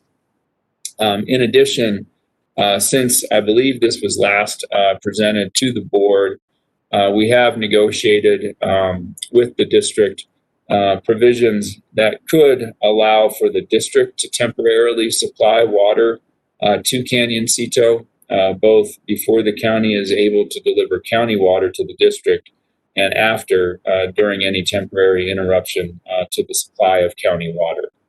So we view that as being a significant positive development that underscores the collaborative and regional approach that we are trying to take with the district. The way to think about, I think, this agreement is that it's important in its own right because it does allow the county to deliver water to Canyoncito in a more effective and most efficient and cost-effective way. It also provides El Dorado with a potential supplemental source of supply that it can utilize, assuming there's capacity for the county to meet that demand. But it also lays the groundwork for what we're calling and what the agreement refers to as a replacement water delivery agreement. And that replacement water delivery agreement would be a long-term firm commitment, water delivery agreement, pursuant to which the district would agree to take or pay for, and the county would agree to reserve and supply 100 acre-feet per year or more if mutually agreed to by the parties. So there are terms that are spelled out in the agreement that's being presented to you this evening that the replacement water delivery agreement would have to address. And we believe that we have no reason to believe that we won't be able to reach agreement on those terms. That replacement water delivery agreement would be subject to future approval by the Board of County Commissioners. So the authority to sign off on the replacement WDA is not being delegated to the county manager.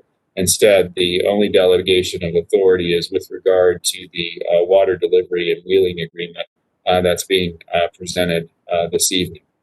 One additional point to highlight before I stand for any questions is that the agreement before the board tonight does commit the county generally to recognizing a non-refundable credit for the district of approximately $1.5 million.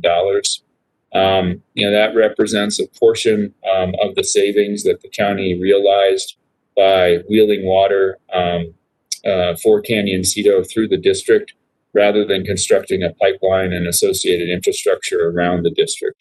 So again, if you go back to the graphic that we were talking about earlier, and which I focused my presentation on initially, we are avoiding the construction of a fair amount of infrastructure by wheeling the water through the district as opposed to taking it around the district. And that $1.5 million credit, is a portion of the capital cost that we anticipated having saved through this arrangement. And the memorandum of agreement that was previously negotiated and approved by the board committed the county to, I'm paraphrasing, but sharing equitably those capital cost savings. And that's what that credit would do. Again, the credit is only available, however, under a replacement WDA. And so it would not be available if for some unexpected reason that agreement could not be negotiated. With regard to the timing of the replacement WDA, the agreement before you tonight commits the parties to work in good faith to conclude that agreement by December 31st, 2022. And it would be during that interim period that we would be working out details about aquifer recharging, the availability of that water to the district and or county in the event of drought conditions, etc. So I'd be pleased to answer any questions at this point, but again, we're asking this evening for any feedback that you have on the draft agreement as it stands, but also asking that the county manager be given the authority to wrap things up. And before I close, I would perhaps be remiss if I didn't note that we did receive this morning an email from Steve King, the general manager of the El Dorado Area Water and Sanitation District. And in part, it provides as follows. Thanks to everyone for your patience and hard work in getting this document finalized. I, for one, am confident that this will provide great benefit to the residents of El Dorado and the community of Canyoncito, and is a significant element of a long-term best water resources management strategy that will benefit the region. So with that, I would stand for any questions, and Mr. Dupuy is here as well to answer any questions that you might have that he would be better suited for. Thank you, Mr. Chair and Commissioners. Thank you, Attorney Schaefer. I'm going to go to the commission. I'm going to look for a show of hands. I do have my screen expanded. I see Commissioner Hughes with his hand up. I'm going to go to him first. Thank you, Mr. Chair. I actually think this has been discussed a lot, and I know this is a long time in coming, so I would just like to make the motion that we authorize the county manager to finalize and execute on behalf of the county an agreement with the El Dorado Area Water and Sanitation District. Thank you. I'll second that. So thank you, Commissioner Hughes. So we have a motion from Commissioner Hughes and a second from Commissioner Hansen. Under discussion, are there any other commissioners that have any comments under discussion? I'm not seeing any hands. I don't see Commissioner Garcia on the screen, so I'm going to go to Commissioner Garcia. Just really quick, actually, in regards to that stuff, I agree with. We have to move forward on this stuff and so on and so forth. The only thing I have is in regards to. I think Canyoncito needs water. I dealt with a young lady there 15 years ago, and thank you. We're finally getting water to Canyoncito. Awesome, great. And some of the other things I think about is in Commissioner Hughes's district, the Lone Butte area. Those people don't have any water for many, many years. But I understand this is just an agreement to start negotiations. And one of the things that Attorney Schaefer brought up as to the county's going to do this, the county's going to do this, the county's going to do this, the county's going to do this. What is El Dorado going to do? It's all about the county. County's providing water. But I'm okay with that, Mr. Chair. Just put it out for the record because we'll be here in 10 years and we'll be figuring this out. But thank you, Mr. Chair, for the opportunity. Appreciate all my colleagues as well. Thank you, Commissioner Garcia. Any other comments or questions from the commission? Okay, I'm going to go to a roll call vote on this item. Commissioner Hansen? Yes, thank you. Commissioner Hughes? Yes. Commissioner Hamilton? Yes. Commissioner Garcia? Yes. And a yes from Commissioner Roybal. So this item passes unanimously. Thank you to my colleagues and great questions. And I do hope that we implement what we need to from the questions. So thank you all. So this item, which is 3D, passes unanimously. We're going to go on to our next item. And this is item number 3E. And this is request authorization for the county manager to finalize and execute on behalf of Santa Fe County, the BDD shared pool agreement between Santa Fe County and the City of Santa Fe. From the Utilities Division, we will have Mr. John Dupuy, and we'll also have our County Attorney, Mr. Greg Schaefer. Mr. Dupuy?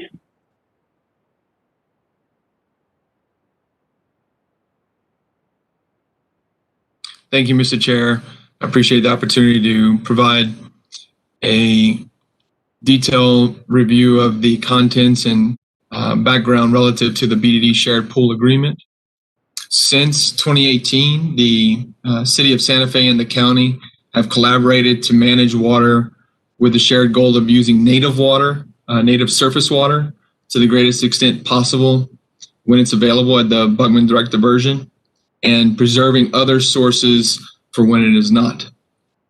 This effort is termed the Optimized Annual Water Rights Accounting, and it's included in our Buckman Direct Diversion Annual Operating Plan.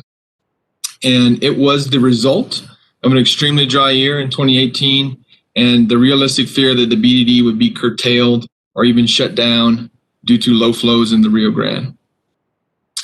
In implementing this arrangement, both parties identified excess resources that can't be used independently. The county has excess native rights and cannot currently store them in basin, and the city has excess storage capacity in multiple places, one of them being Abiquiu Reservoir, that it's not fully utilizing.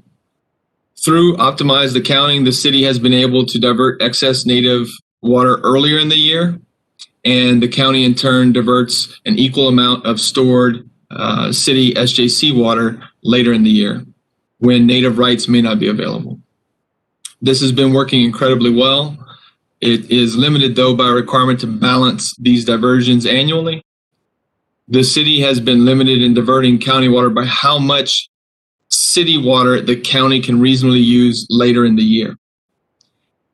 This BDD shared pool agreement continues the optimized accounting, but removes the annual account balance requirement, therefore creating effectively a pool or credit pool where the county can account for native water to the city's immediate use and then call on that credit in future years when the BDD is shut down or deliveries are curtailed otherwise. This effectively increases the supply of backup water to the county, the primary strategic goal of the Utilities Division from our most recent strategic planning process. This agreement is important to mention as being temporary in nature and will only remain in place so long as both parties see benefit in it continuing. It sets reasonable limits on the amount of water the county can place in the pool and the amount of credit water that can be called on in a given year. These are physical limitations relative to infrastructure capacity and concerns that were brought up. And depending upon the reason for shutdown, that's another element that adjusts how the terms apply and how the credit is used. When leaving, it also then leaves open the opportunity to negotiate more if mutually beneficial. It also accounts for any conveyance, diversion, or storage losses that may occur. The agreement also allows the city as operator of the BDD to shut down for any reason as long as the county is given 3 days notice and is not required to use more than 150 acre feet of its credit water to account for the shutdown. This allows the city to act more nimbly based on its own needs, and the county would pay for the city for pool water at a rate equal to the variable cost of BDD water paid by the county during the same fiscal year in which the pool water was delivered. In addition, during any unplanned shutdown, the county would pay a wheeling fee for water wheeled through the city system in addition to the variable costs paid to BDD that year. In sum, the BDD shared pool agreement maximizes the use of our native surface water providing the county with an additional relatively cheap backup supply of water in the event of a BDD shutdown. With that, I stand for any questions. Okay, thank you, Mr. Dupuy. Do we have any questions from the commission? Mr. Chair, this is Rudy, if I may. My colleagues that are actually on the BDD are on the BDD board. Are on the BDD board. Could you guys have comments for this stuff? Is this the best thing for the county or the community to do?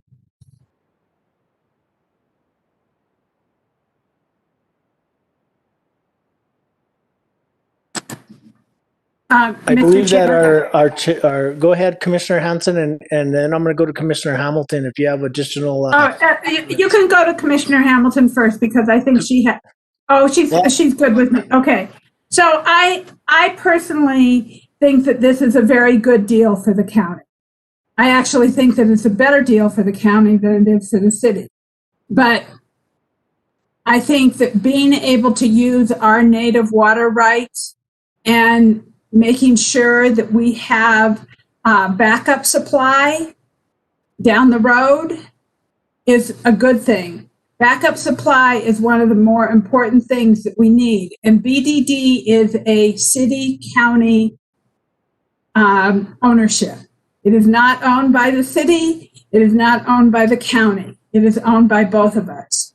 And so I think this is also in the best interest of the BDD to move forward with this agreement. And I will let Commissioner Hamilton also speak to this. Commissioner Hamilton? Thank you, Mr. Chair. I guess I would personally characterize this as a very good mutual agreement. I think there are benefits on both sides. I think it's very valuable for the county and the city to move forward with this.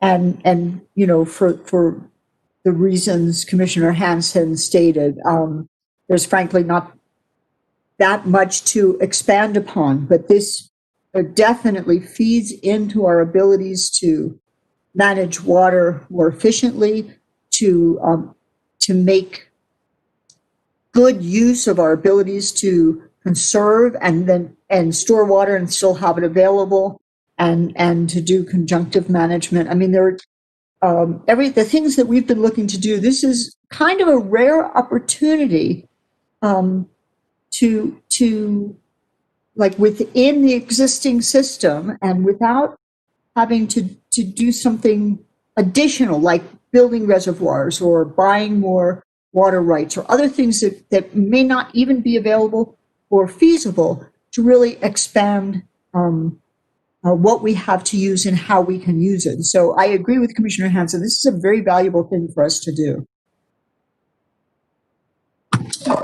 Mr. Chair, with my sorry. No, you're fine, Commissioner Garcia. I just want to first of all say thank you for sitting on this board. We really appreciate you representing the county on this important board, the BDD board. I sat on this board quite a couple of years or a few years, and so I really appreciate all the feedback, and I appreciate that Commissioner Garcia asked for feedback from our respective peers that sit on this board, and I think you guys are doing a great job. So, Commissioner Garcia, I'm going to go to you, sir. Mr. Chair, great comments, and thank you for seeing all these boards that we all sit on, because it's hard to be out. You understand, but yes, thank you for sitting on that. And the one thing that, as policymakers, you all sit on the board, you go to the meetings, and you realize that what the citizens don't realize when they turn on that tap and how it works and how it needs to work and why the springs are not. Why we all get it. So I'm just want to say, so with that, there's no questions. I just like to make a motion for approval, Mr. Chair, and thank you once again to my fellow commissioners for sitting on the board. Thank you, Commissioner Garcia. And I'm going to look for a second from both of our commissioners that sit on that board. So we have a second from Commissioner Hamilton. Is that cool? And the Commissioner Hanson. I'm going to go to comment. Commissioner Hanson, did you have something under comment? No, I do agree with Commissioner Hamilton that this is a good mutual agreement for both the city and the county. Thank you. And thank you once again for sitting on this board. Commissioner Hughes, did you have anything under comments, sir? Well, thank you, Mr. Chair. No comments really, but thanks to everybody who worked on this. It certainly sounds like a very good arrangement. Thank you, sir. I'm going to go to Mr. Attorney Schaefer. He's got his hand up. Sir, would you like to go ahead? I would just want to state for the record that the actual action item and what I understand the motion to be would be to authorize the county manager to finalize and execute this agreement, as was the case with the previous agreement. The agreement that is in front of you this evening is fully formed. In other words, there aren't details that we anticipate at this point trying to work out, but we ask for that authority so that if there are non-significant changes that come about as it goes through the city approval process, we have the flexibility to implement those things.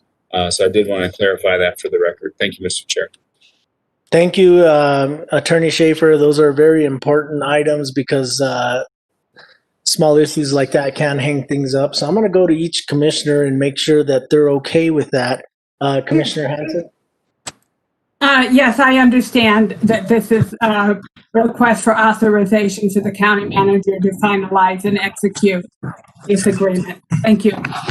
Thank you. Commissioner Hamilton? Yes, I understood that as well. Thank you. Commissioner Garcia?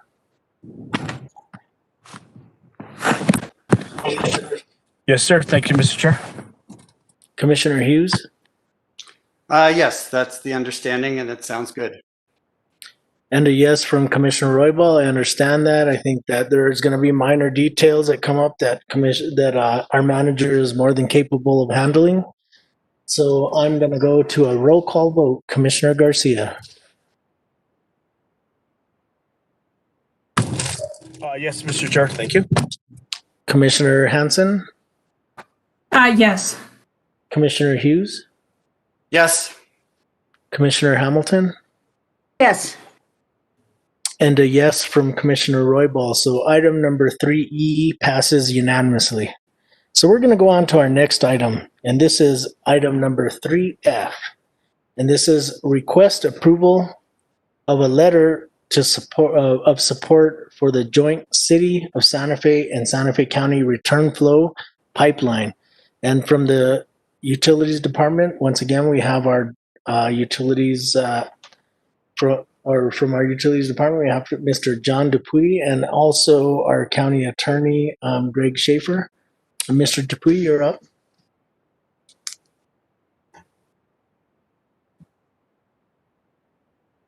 Thank you, Mr. Chair. This last item expresses the county's support to continue to explore a joint venture with the city of Santa Fe of a return flow pipeline project. The details of any such joint venture would have to be worked out. And as the letter makes very clear, the county's partnership is predicated on a thorough environmental impact study, a comparison of alternative strategies, and garnering of public support. These all three are very critical, and that includes working with the city to study the environmental impacts on the lower Santa Fe River and to conduct a public process to understand the community concern, and then develop any potential solutions together.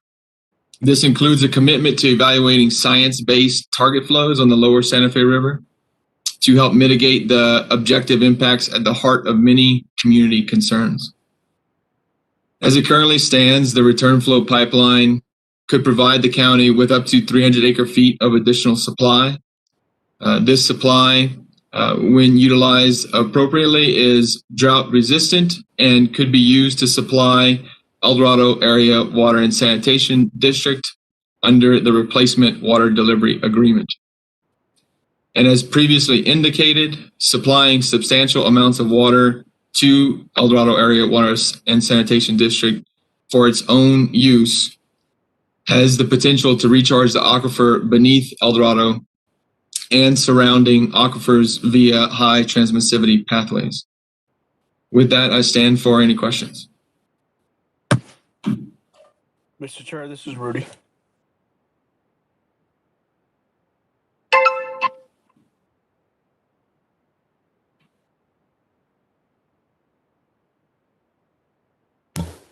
Do we have any questions from the commission? Mr. Chair, this is Rudy. I have a quick question, if I may. Go ahead, Commissioner Garcia, and I'm looking for a show of hands if any other commissioners have. Okay, I'm going to go to Hughes next.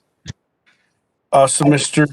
Chair, John, so once again, you did talk with Carl Dickens and as the president of the Los Angeles Valley Association, and he's okay with me voting for this letter as into exploring, not approving, exploring what the pipeline can or may do, correct?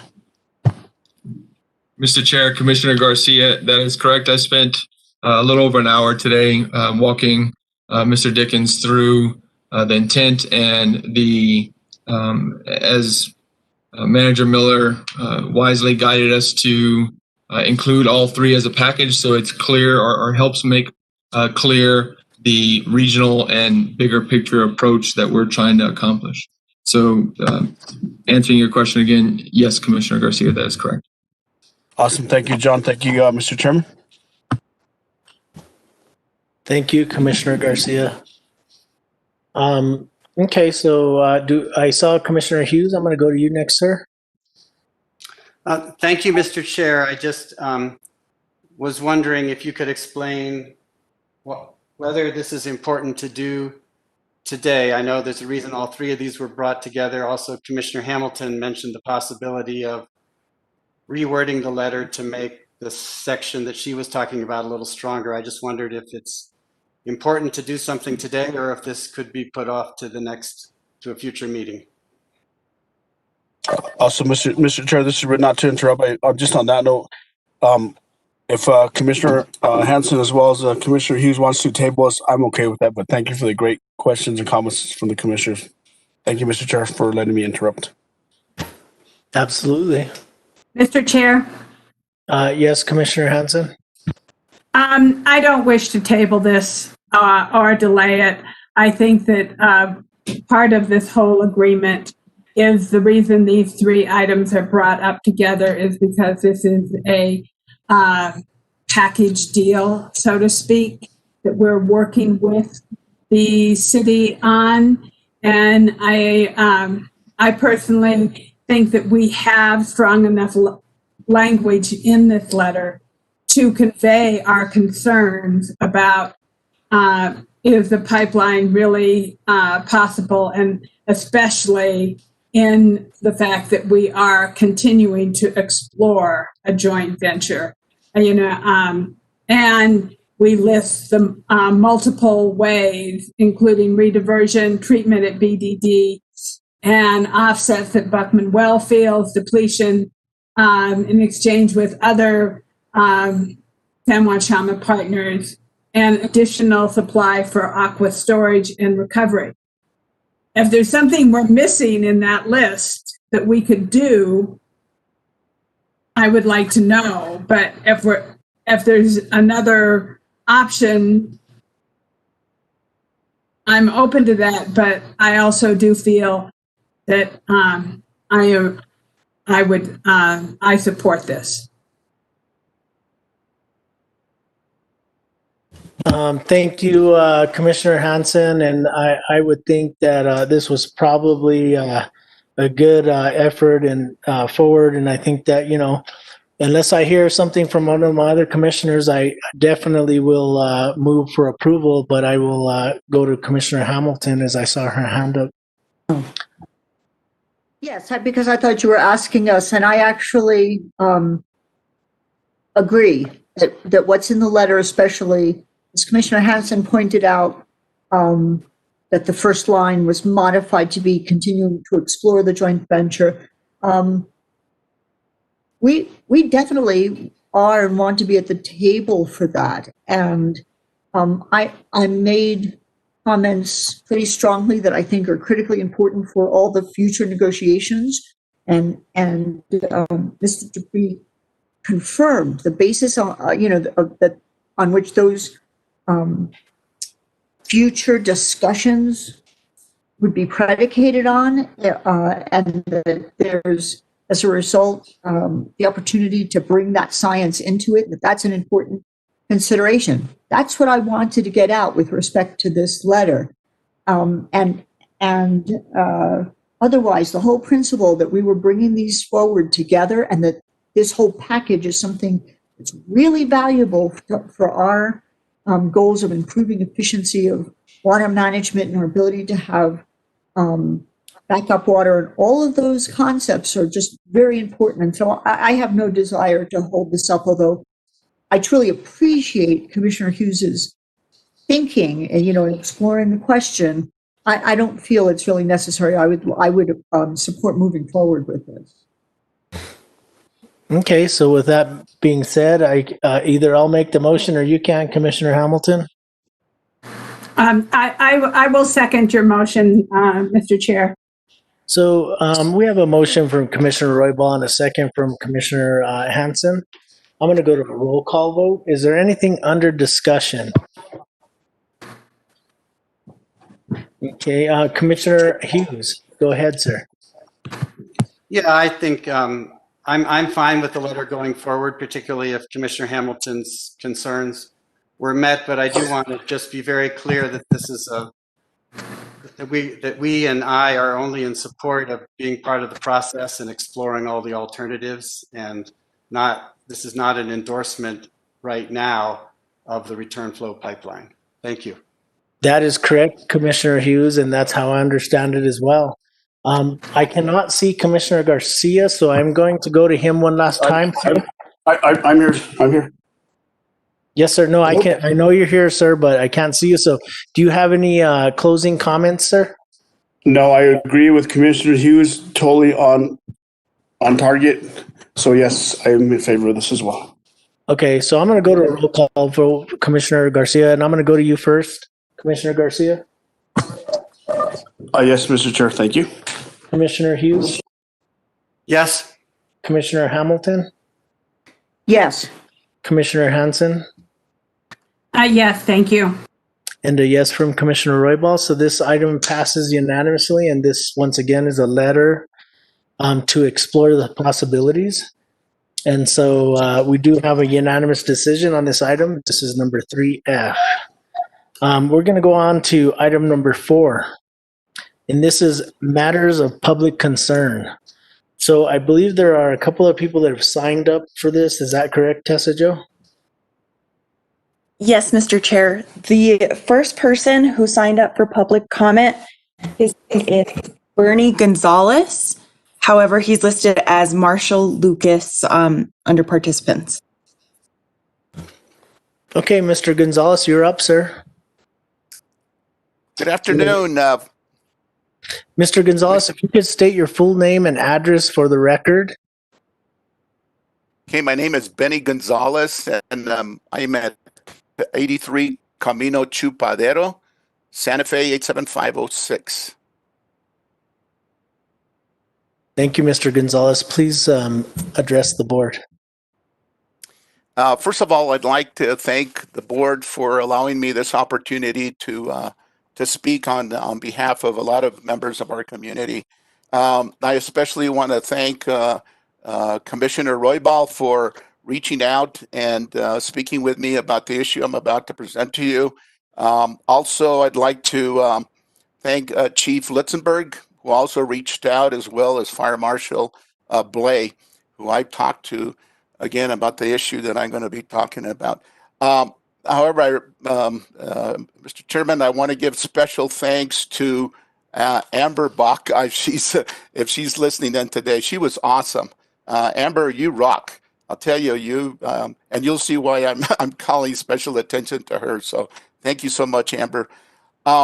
This whole issue began actually last Friday when my wife was driving up and she's honking the horn and I'm saying, what the heck's going on? I go outside and she says that there's a fire at one of our neighbors' places. And I came out and I looked, and sure enough, the flames were up beyond the telephone post that was on that property. I immediately got on 911, called them, and as I watched the flames there, I noticed that actually the resident had a hose and he was scurrying around trying to put that fire out. And it was very unsettling for me because this is not the first time that we have contacted fire department, and they've shown up on this particular neighbor. And this last time, we thought that he had basically started his house on fire. Fast forward, and I called the several numbers for the county, and actually the people that I was talking to would tell me, and they were totally nice and very respectful, but they said, well, you know, there is burning permitted in the county. And I said, how can that be? You know, look at the issues that we just faced here with the Medio fire. You know, they were sympathetic, but you know, kept repeating the same thing, that they got a burn permit. I talked to the Tasuka Fire Department, who actually went up to the site, came back down, and I asked them. I said, you know, well, what's your opinion? And they go, basically, they're saying, you know what, we don't have control on it, and they agreed. They said it is kinder dry in this area, and so. Again, in talking to several folks, or trying to get a hold of the fire chief and some of the other higher ups in management there to talk to him about this problem immediately, I couldn't get anyone. So my wife says, she says, call the county commissioner, and I did, and I got a hold of Amber. And she was fantastic. And within 15 minutes, Chief Litzenberg called me. And we did have a very good meeting or discussion regarding the issues that were up here in Chupadero. And later on, certainly Chairman Roybal called me up, and we talked again about the same issues. And, you know, one thing that I didn't mention is I actually went up and talked to our neighbor. This is a person who's moved in probably the last 6 months, and the conversation didn't really go very well because I wasn't a very happy camper up there. But the one thing that I kept hearing over and over, and especially, you know, I heard this from my neighbor. He says, you know, I don't care what you think. He says, I've got a permit. And he kept repeating that. I said, look, we had the Medio fire. Look, I mean, he has a beautiful view of the valley there. And I told him, look at this valley. You want to let that go up in flames? And he says, you know, I don't care. I've got a permit. So I left. And again, that conversation didn't go very well. And then, you know, fast forward, I've talked to Chief Lutzenberg. And you know, to his credit, and Fire Marshal Blay, we talked about the fact that, or at least let me put it this way: my position, I think a lot of the positions here and the residents here in Chupadero and Rio Medio, is that the process, the burn permit process, open burn permit process, is broken. And as I spoke to Chairman Roybal and the Chief Litzenberg and Fire Marshal Blay, I think they recognize too that had to we have to have a good scrubbing of that process. And so there are several ideas that were thrown around, and I'll mention some of them. I really liked what Chairman Roybal came up with. And Excuse me, said, Mr. you know Gonzalez? what? Yes. I'm sorry to interrupt, but your time is up. So if you would just finish your point. Sorry to interrupt. Okay. I didn't know there was a time limit here. Would it be possible to just allow a couple more minutes, Mr. Chairman? Go ahead, sir.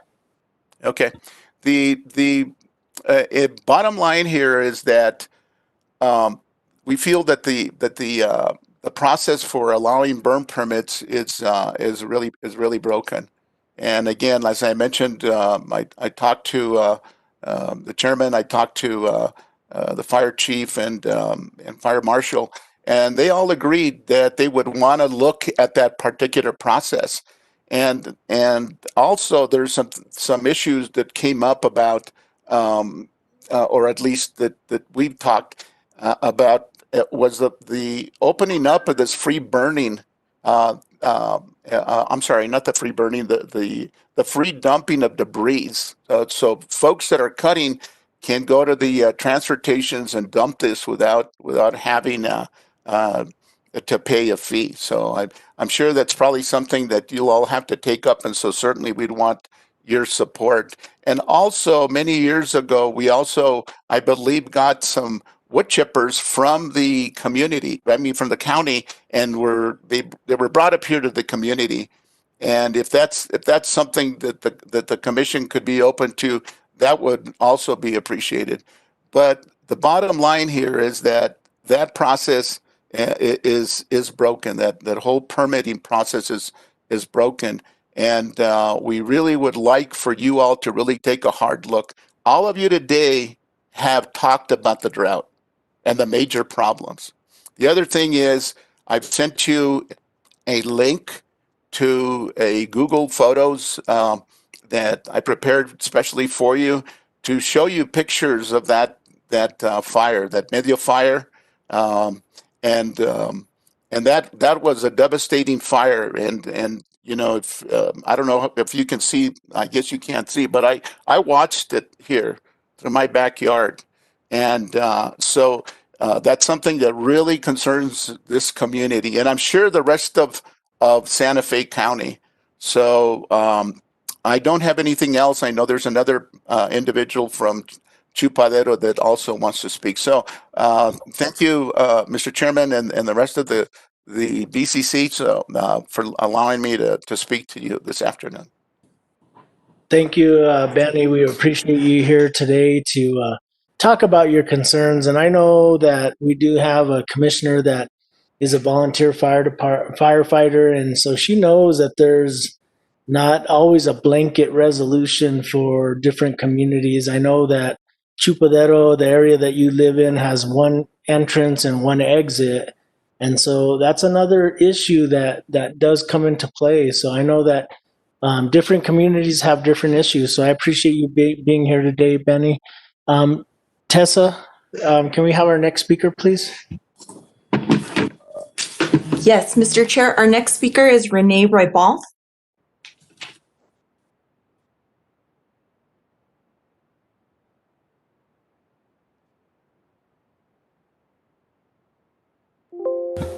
Renee, are you here? If you could state your name and address for the record.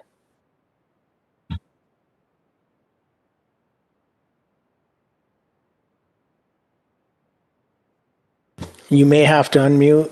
Tessa, is she muted?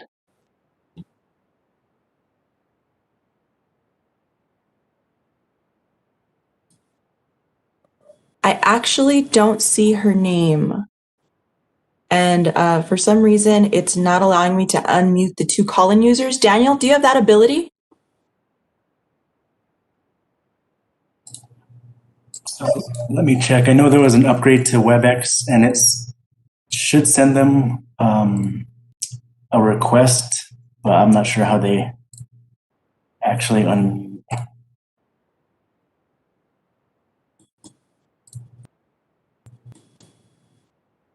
Yeah, it's not letting me either.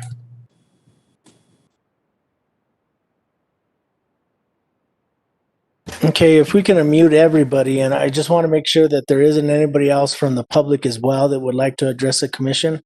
So if we can unmute everybody, I know it gets loud for just a moment, but if for the public, if there's anybody that would like to address the board, please state your name as soon as we unmute. Go ahead, Tessa.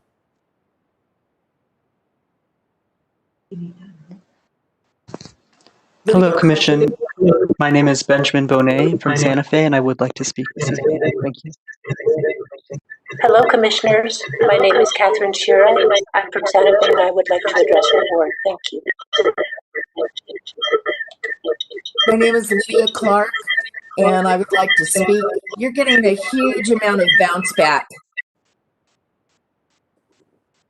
Yes, it's because we've unmuted everybody, but we did get those 3 names. Is that correct, Tessa? Yes, sir. So Tessa, I believe that the first one was Benjamin Bonet, and I just would like to remind the members from the public that we have a 3-minute time limit, and it's on this screen, so you can get a sense of when your time is up. Thank you. Yes, and also, Mr. Chair, Lydia Clark had already signed up as well prior to the meeting. Okay, so we have 4 from the public that wants to address the board.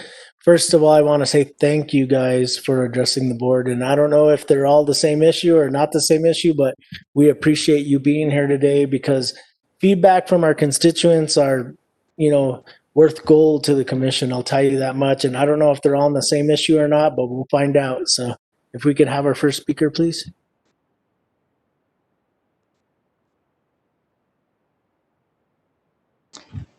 Good afternoon, Commissioners. My name is Benjamin Bonet, and I live at 1018.5C Canyon Road in Santa Fe. Today, I would like to register a comment on the planned expansion of plutonium pit production at Llano. Many who advocate for this expansion choose to ignore the serious risks these activities pose, emphasizing instead supposed benefits to our regional economy. Setting claims of economic benefit aside, I would like to focus instead on the risks that pit production pose to frontline workers at Llano. In order to fulfill pit production targets set by the NNSA in the coming years, Llano anticipates hiring numerous new frontline nuclear workers.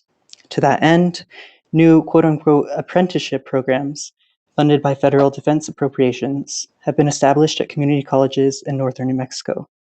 These programs will train many of the new machinists, radiation protection monitors, and other workers Llano needs to engage in industrial-scale pit production. It is no exaggeration to say that many of the new jobs producing plutonium pits will be among the most hazardous in U.S. industry. The work will involve routine handling of highly radioactive materials and chronic exposure to toxic solvents and chemicals. Yet almost unbelievably, campaigns promoting these dangerous positions are currently underway in the high schools and even the middle schools for our northern New Mexican communities.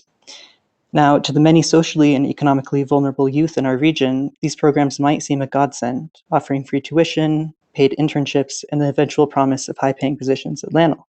But with all the emphasis on program benefits, are our youth being honestly informed of the real hazards they will face as nuclear industry workers? Due to restrictions on time, I previously thought we only had 2 minutes, but I'm going to pause here, and Catherine Shira of Santa Fe will conclude the remainder of my comments on this topic, so please give her your full attention. Thank you, Commissioners and Chair. Thank you for your comments. Okay, so we're going to go on to our next speaker.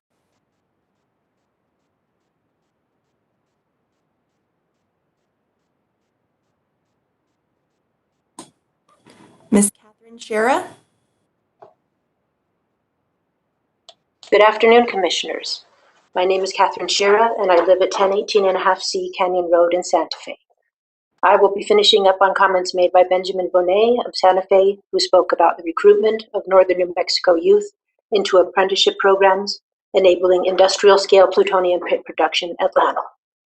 Again, these apprenticeship programs, to the many socially and economically vulnerable youth in our region, may feel like godsends, offering free tuition, paid internships, and the promise of high-paying positions. But with all the emphasis on program benefits, are our youth being honestly informed of the real hazards they will face as nuclear industry workers? And are they being made aware of Llano's dishonorable history in the realm of worker protection? Are they being informed about its numerous safety violations, its long history of downplaying worker risk, its falsification and destruction of workers' medical records, which document exposure to ionizing radiation and toxic chemicals? And have these young people ever had the opportunity to hear stories told by former workers who have suffered illness and injury from exposures at Llano? Workers like grassroots community activist Ben Ortiz of Nambe and his decades-long struggle to win compensation for the neurological and other disorders which resulted from his chronic exposure to radiation and chemicals at Llano.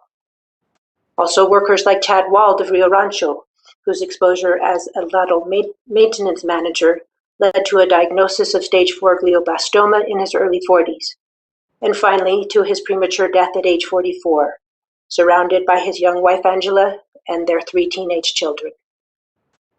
Do our young people have any idea that the vast majority of claims made by former Llano workers for illnesses caused by occupational radiation exposure remain to this day uncompensated by the federal government?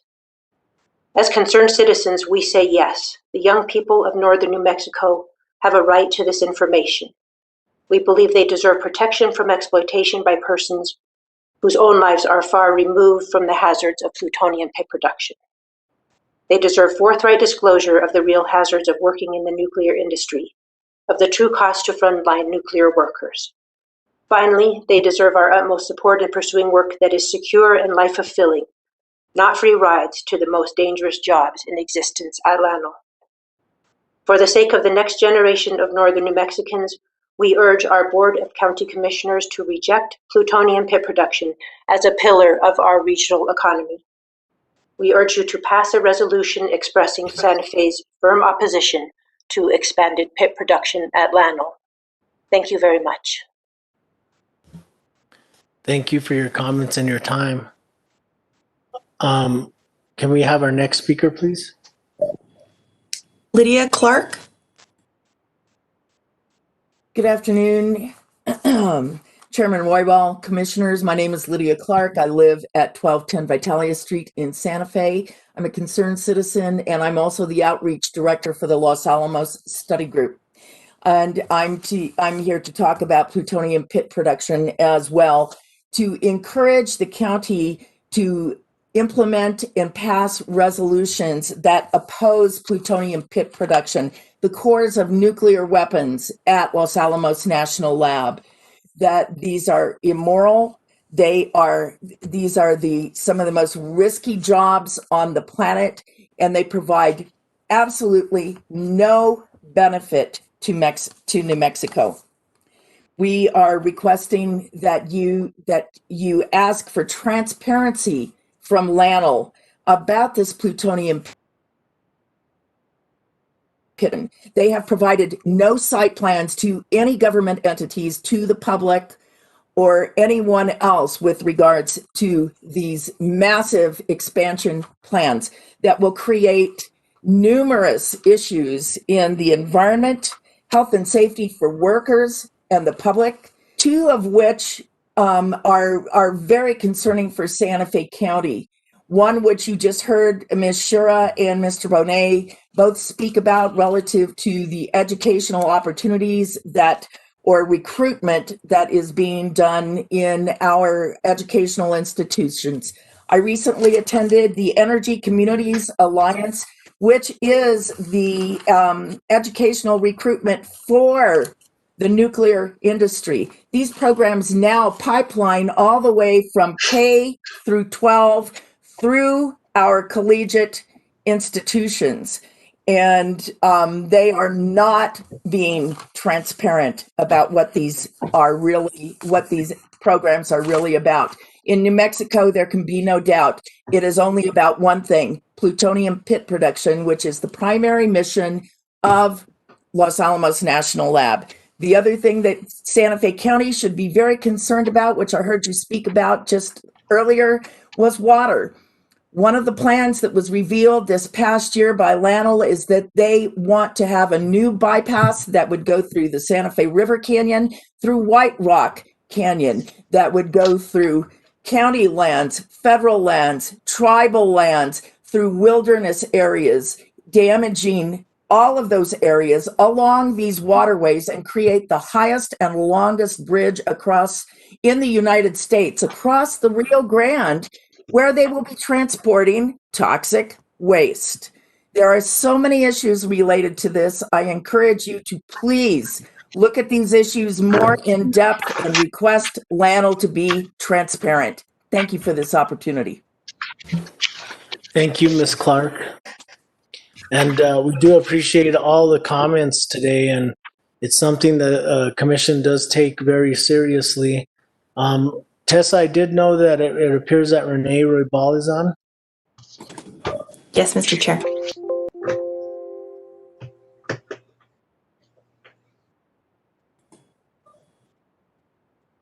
She may be having some bandwidth issues because it appears as though on my screen there's the yellow caution sign in the upper left-hand corner of her screen.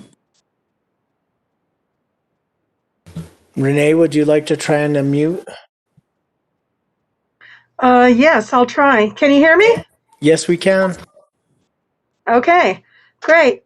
I'm sorry, my video thing's not working, but at least you can hear me. Correct? We can see you as You well. can hear me, correct? Yes. Oh, okay. All right. Just wanted to bring in a few things that we're really concerned about here in our community. This in Chupadero, we're all a very close, unit family. Most of us have been here 40, some even were born and raised here. And all this community has always been working together as friends and family. And we have tried to help one another to be able to take care of this, take care of that, go to the garbage for them, throw garbage, throw this, throw that. There's always help that's needed. But when we have something like this happen, when a fire permit is given out, and we as a neighborhood are kind of just looking around as to what is happening, because we just got through with the Rio en Medio fire. We just got through with a Pacheco fire.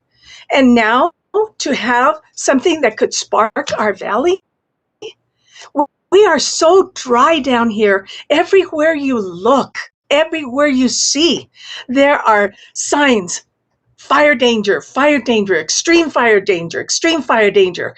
And then you come up here and we're all trying to help one another as we don't make anything outside. We make sure our trash is picked up. We go out and we get whatever we possibly need to help one another. And somebody comes around, somebody who's new, somebody who's not used to it, but we try to be helpful and courteous. And they say, I'm sorry, I've got my permit. I don't need your help. You know what? I don't think so. And I think that what we need to do is address this as to who's giving out those fire permits. Because with fire signs all over the place, all over, and think of what it would be like if this valley were to start on fire with one way in and one way out. We have Chupadero, we have Rio en Medio, we have Vista Redonda, we have Pacheco Canyon. We have all these neighborhoods here right around us that would be blown up because we're so dry, so dry. And all we ask is please, please make your decisions not by picking up a piece of paper and checking to see if the weather is doing okay today or what. Because you know what? With the little rainfall that we've had, doesn't do anything for us out here. It does not help us that much. We still live in a community where our trees are getting water from our acequias. But this year, we had no water from the acequias because our acequia did not get anything from the big snowfall that we had up on top. Our grounds ate it up, and we had no water. We had no water running in the river. There was only enough, a little bit, to run in the acequias de Chupadero, where everybody had to help each other. Okay, we're only going to use it for a couple of hours. We're only going to use it for this, and try and let everybody else use it.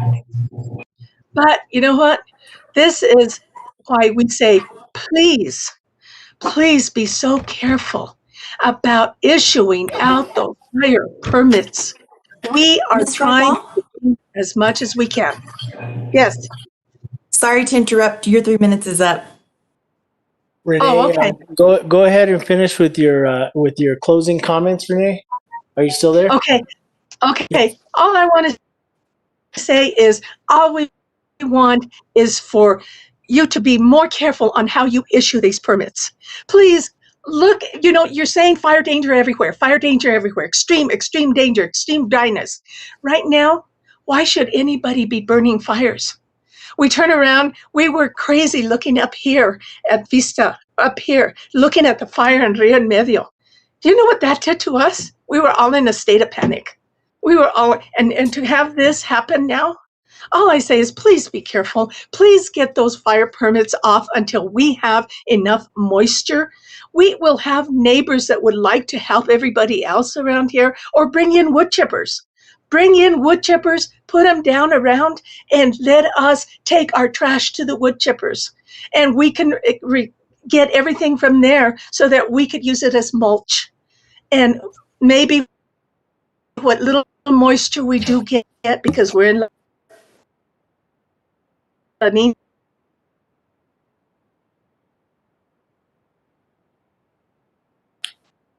Thank you, Renee. We appreciate all your comments. I think the computer locked up a little bit on you, but we got all of your concerns, so we really appreciate you being here today.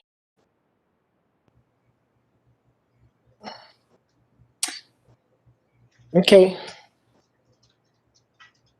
So we're going to close matters of public comment. Mr. Chair, I believe Barbara Seeley may have wanted to speak. Okay. Sorry about that. I Barbara think I'm Seeley, offline. No, you're on. We can hear you.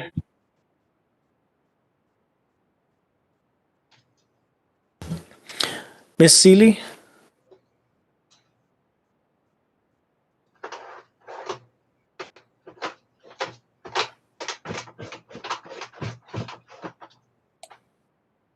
Hello, can you hear me?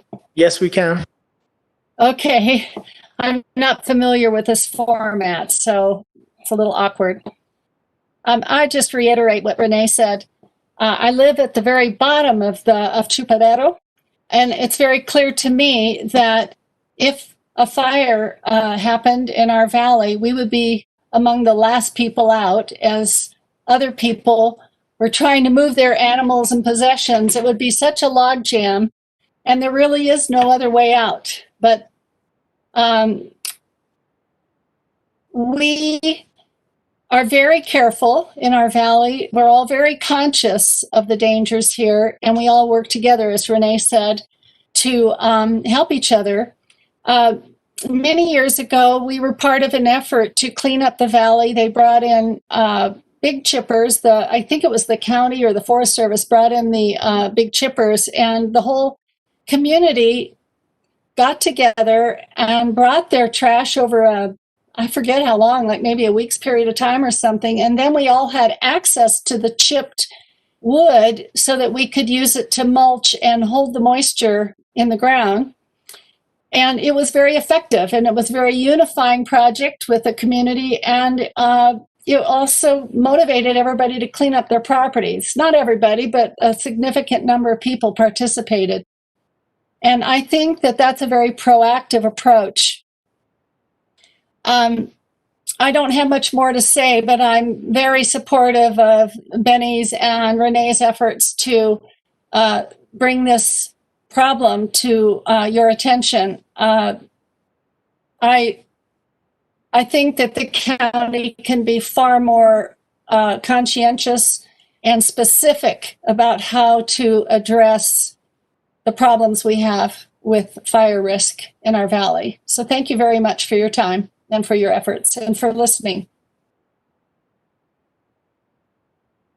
Thank you for being here, Ms. Seeley, and everybody that spoke tonight. I know that we have a lot of concerns in the Chupadero area, and given the circumstances that we have in those areas, I think it's something that we do need to consider and think about, because not all communities are the same. So thank you guys for being here today.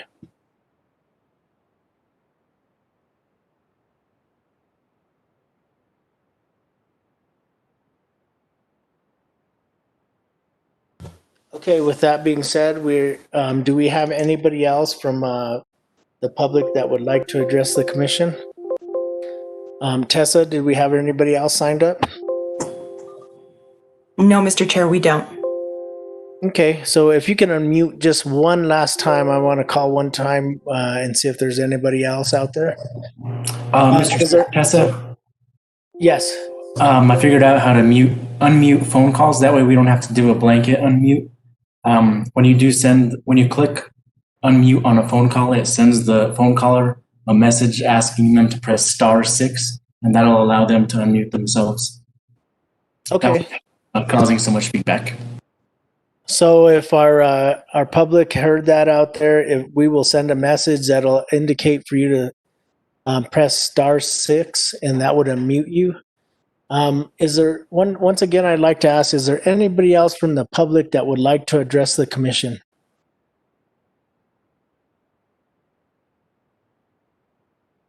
Okay, hearing none, I do want to thank everybody from the public that was here tonight, both with the concerns from the pit production from Lannel and also with the fire issues in the Chupadero area. We appreciate you being here tonight and sharing with the commission, because it's something that is very important to the commission to hear. And I know I talked to constituents individually with their concerns, and so I appreciate you being here tonight to express those to the commission. With that being said, I'm going to go ahead and close public comment for this evening, and we're going to go on to item number 5. And these are matters from the county manager. Manager Miller, would you like to start with 5A, which is miscellaneous and COVID-19 updates? Yes, Mr. Chair. It's almost good evening. So I just have a few updates. I'll start with the COVID-19 updates. As I'm sure everyone is aware, Santa Fe County, as well as the rest of New Mexico, continues to see a surge in the activity relative to COVID-19.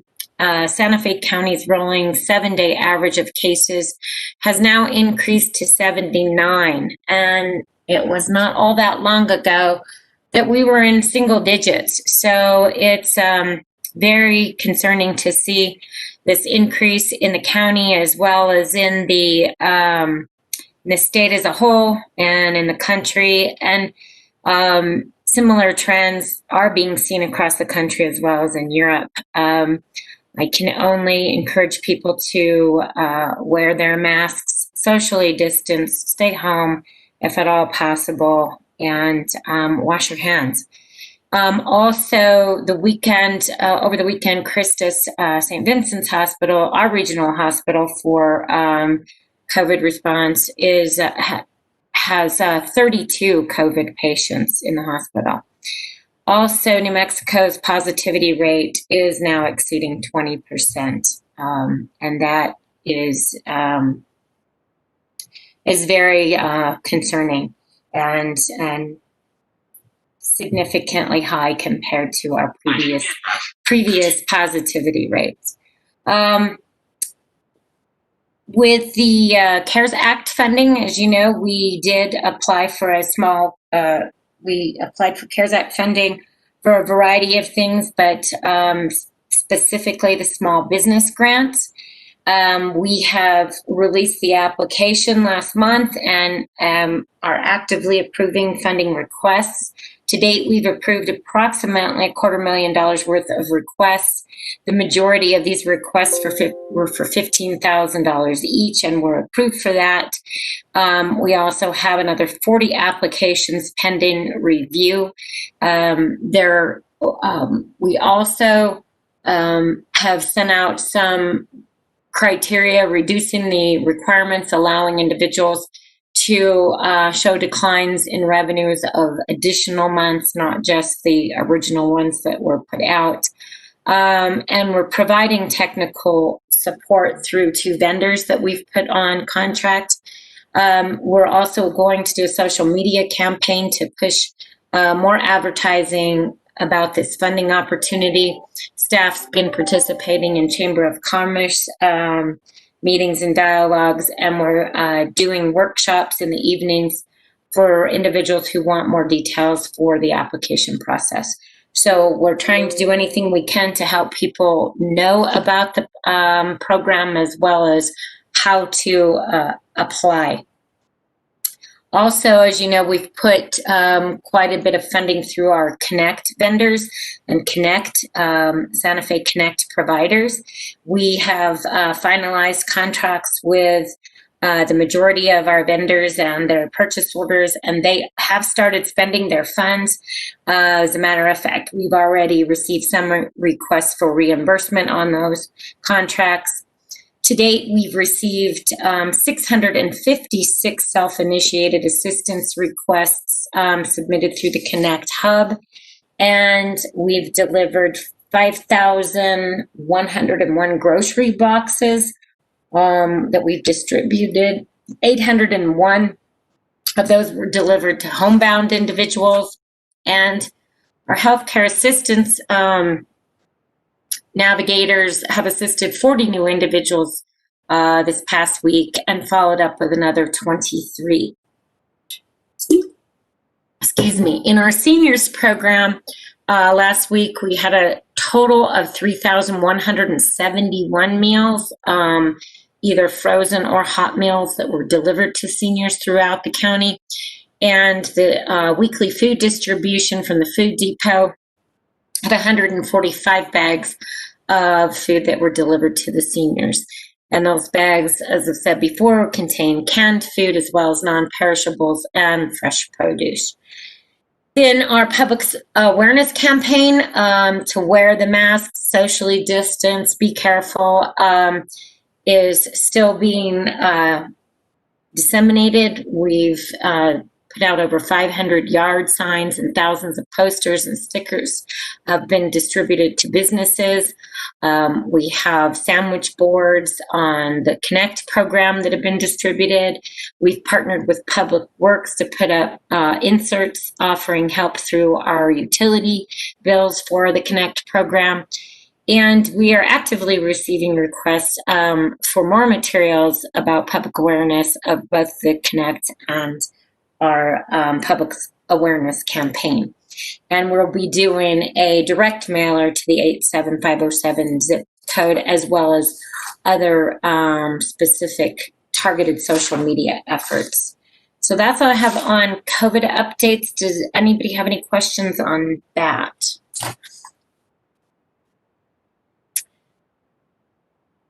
I don't hear any. The other update, I just wanted to congratulate the commissioners, Commissioner Hamilton, Commissioner Hanson, and Commissioner Hughes on your election and the election results, as well as our new clerk-elect, Catherine Clark, and Treasurer-elect, Jennifer Manzanares. And I wanted to also point out that all of our bond questions passed with a large percentage of the vote. And I would like to thank the electorate for their support of our infrastructure program. As you know, we had $20 million in 3 different bond questions on the ballot, about $4.8 million for open space and trails and parks within the county. That passed with 79% of the voters in favor of it. Our road issue bond question, which was $11.4 million to acquire, construct, design, equip, and improve our roads within the county, passed with 82% of the vote in support of it. And then our water and wastewater question to acquire real property and necessary water rights for and to construct, design, equip, rehabilitate, and improve water and wastewater projects within the county, passed with 81% of the votes in favor. So congratulations to the commissioners.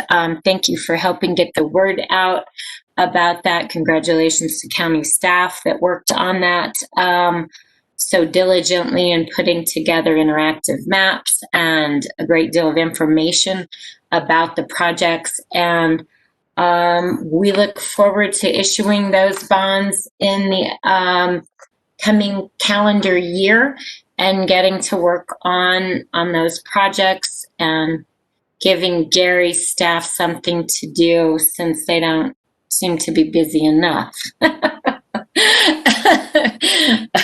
I say that facetiously because they are quite busy still working on projects that we have.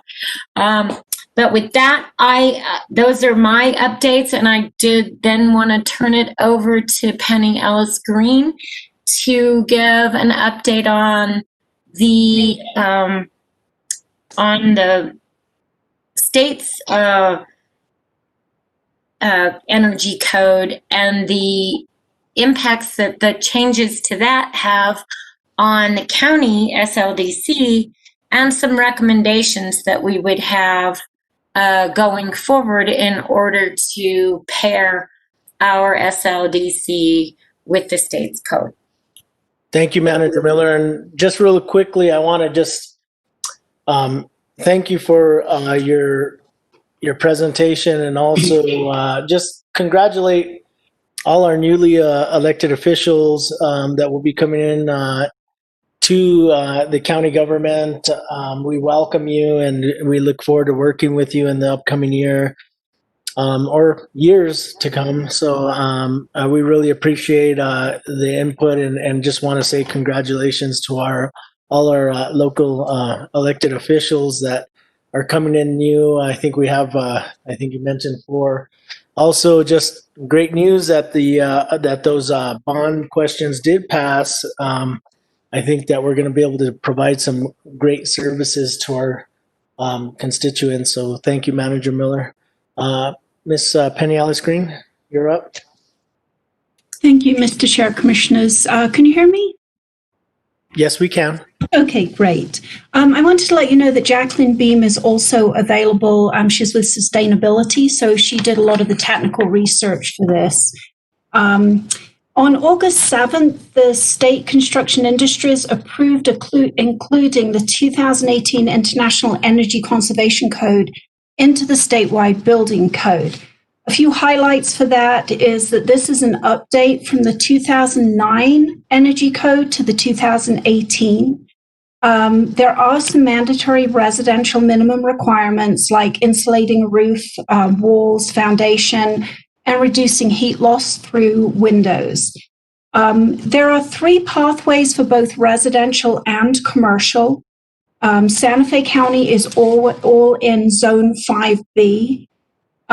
This code does apply to all new and renovated buildings, and that will include modular homes. This includes all buildings, whether single family or multifamily, are considered residential, and non-residential is considered their commercial. If a building has both residential and commercial, then the residential portion follows the residential, the commercial portion follows the commercial code. It was adopted and approved in August. However, the effective date is March 24th of next year. So under residential, there are 3 pathways. The first one is a prescriptive pathway. And this gets fairly close to the Santa Fe County requirement at the moment of a HERS 70 rating.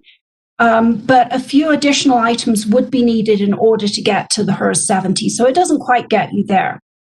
There is also an ERI 61 path, which is similar to the HERS 61. So that is a more stringent requirement than we have. And so if you met that, if you were going on that pathway with the state, you would exceed our requirement. The benefit to this is that then the state would administer all of the compliance for that program. And then there's a performance monitoring. And that's fairly similar to the county's alternative compliance. And again, the state would administer that. So under residential, there isn't an immediate action to change the SLDC. So we could keep our HERS 70 rating, and whatever requirement or whichever pathway people went to with the state, they would either get close to there or exceed that. Under multifamily, really what we've got there is an issue of definition. Currently under our code, multifamily falls under commercial, and under the state code will fall under residential. And under commercial, again, there are 3 pathways. The first one is ASHRAE, and this is a stringent method, and it's fairly similar to the SLDC Energy Star requirement that we have. Then there's a prescriptive pathway. This is not considered to be as energy efficient as the current SLDC and the Energy Star that we currently require. And then there's a performance modeling. That pathway is considered probably more cost prohibitive due to the number of certifications and inspections that are required. So the current SLDC requires non-residential structures to be designed to Energy Star certification. The state has 3 pathways, so there is a conflict that does need to be addressed. So our recommendation to the board is that we leave the residential section as HERS 70, so not making a change to that. That we address the multifamily and the mixed use to make sure that we get the definition the same as the state. And for non-residential, it's recommended that the code be amended to adopt the state's ASHRAE requirement in that pathway. It's the closest pathway to the current SLDC standards. We wouldn't want ASHRAE and Energy Star because then people would be trying to do 2 different standards. The memo also includes an alternative residential option, which would be for the county to adopt a more stringent energy efficiency standard and go to a HERS 61 standard. So that would be taking us from a 70 to a 61. It would cost more. We have not yet done the analysis of how much it would cost more. So at the moment, we're recommending that we stay with the HERS 70. But if the commission would like us to, we can look at the residential option of increasing it to a HERS 61. The benefit of that would be then that the state would be the ones that would be implementing that and making sure there's compliance. Remembering that the state are the ones that issue our certificate of occupancy. Before you occupy a building, you need to receive that. The county does not do that. And so it is difficult for us to know when a building is completed and to follow up after we've issued a building permit. Whatever the direction is we get from the board, we would go ahead and draft ordinance changes. We would come back to the board to publish title and general summary. We would need to go to the Planning Commission for a recommendation, and then we would come back to the board to actually review the ordinance. So again, just to summarize, our recommendation is that we leave the residential alone, that we make sure the multifamily and mixed use definitions in the code are corrected, and the non-residential, we would shift and go to the pathway that the state has of the ASHRAE standards. And I stand for questions. Thank you, Ms. Green. I do appreciate the work that staff has done to look at what the impact is and also take into consideration what it would, how it would impact our constituents. But I'm going to go to other board members. I'm going to start with Commissioner Hansen.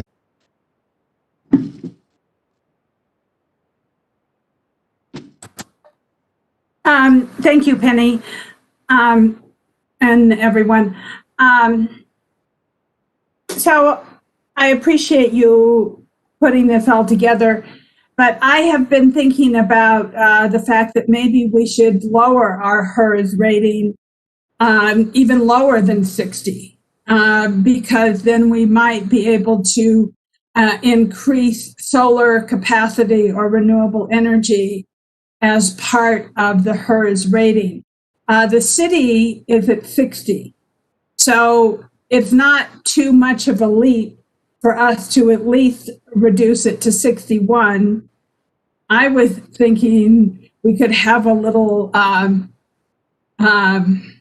competition with the city and see who could get their HERS rating the lowest, such as maybe 50, and encouraging people to put solar on their home, because this is a way that would encourage that, because that would be one of the ways that they would have to go to get their numbers lower. I appreciate everything you've done, but I just want to put that out on the table, because I really believe that everybody should be putting solar on their house. We are, or have some connection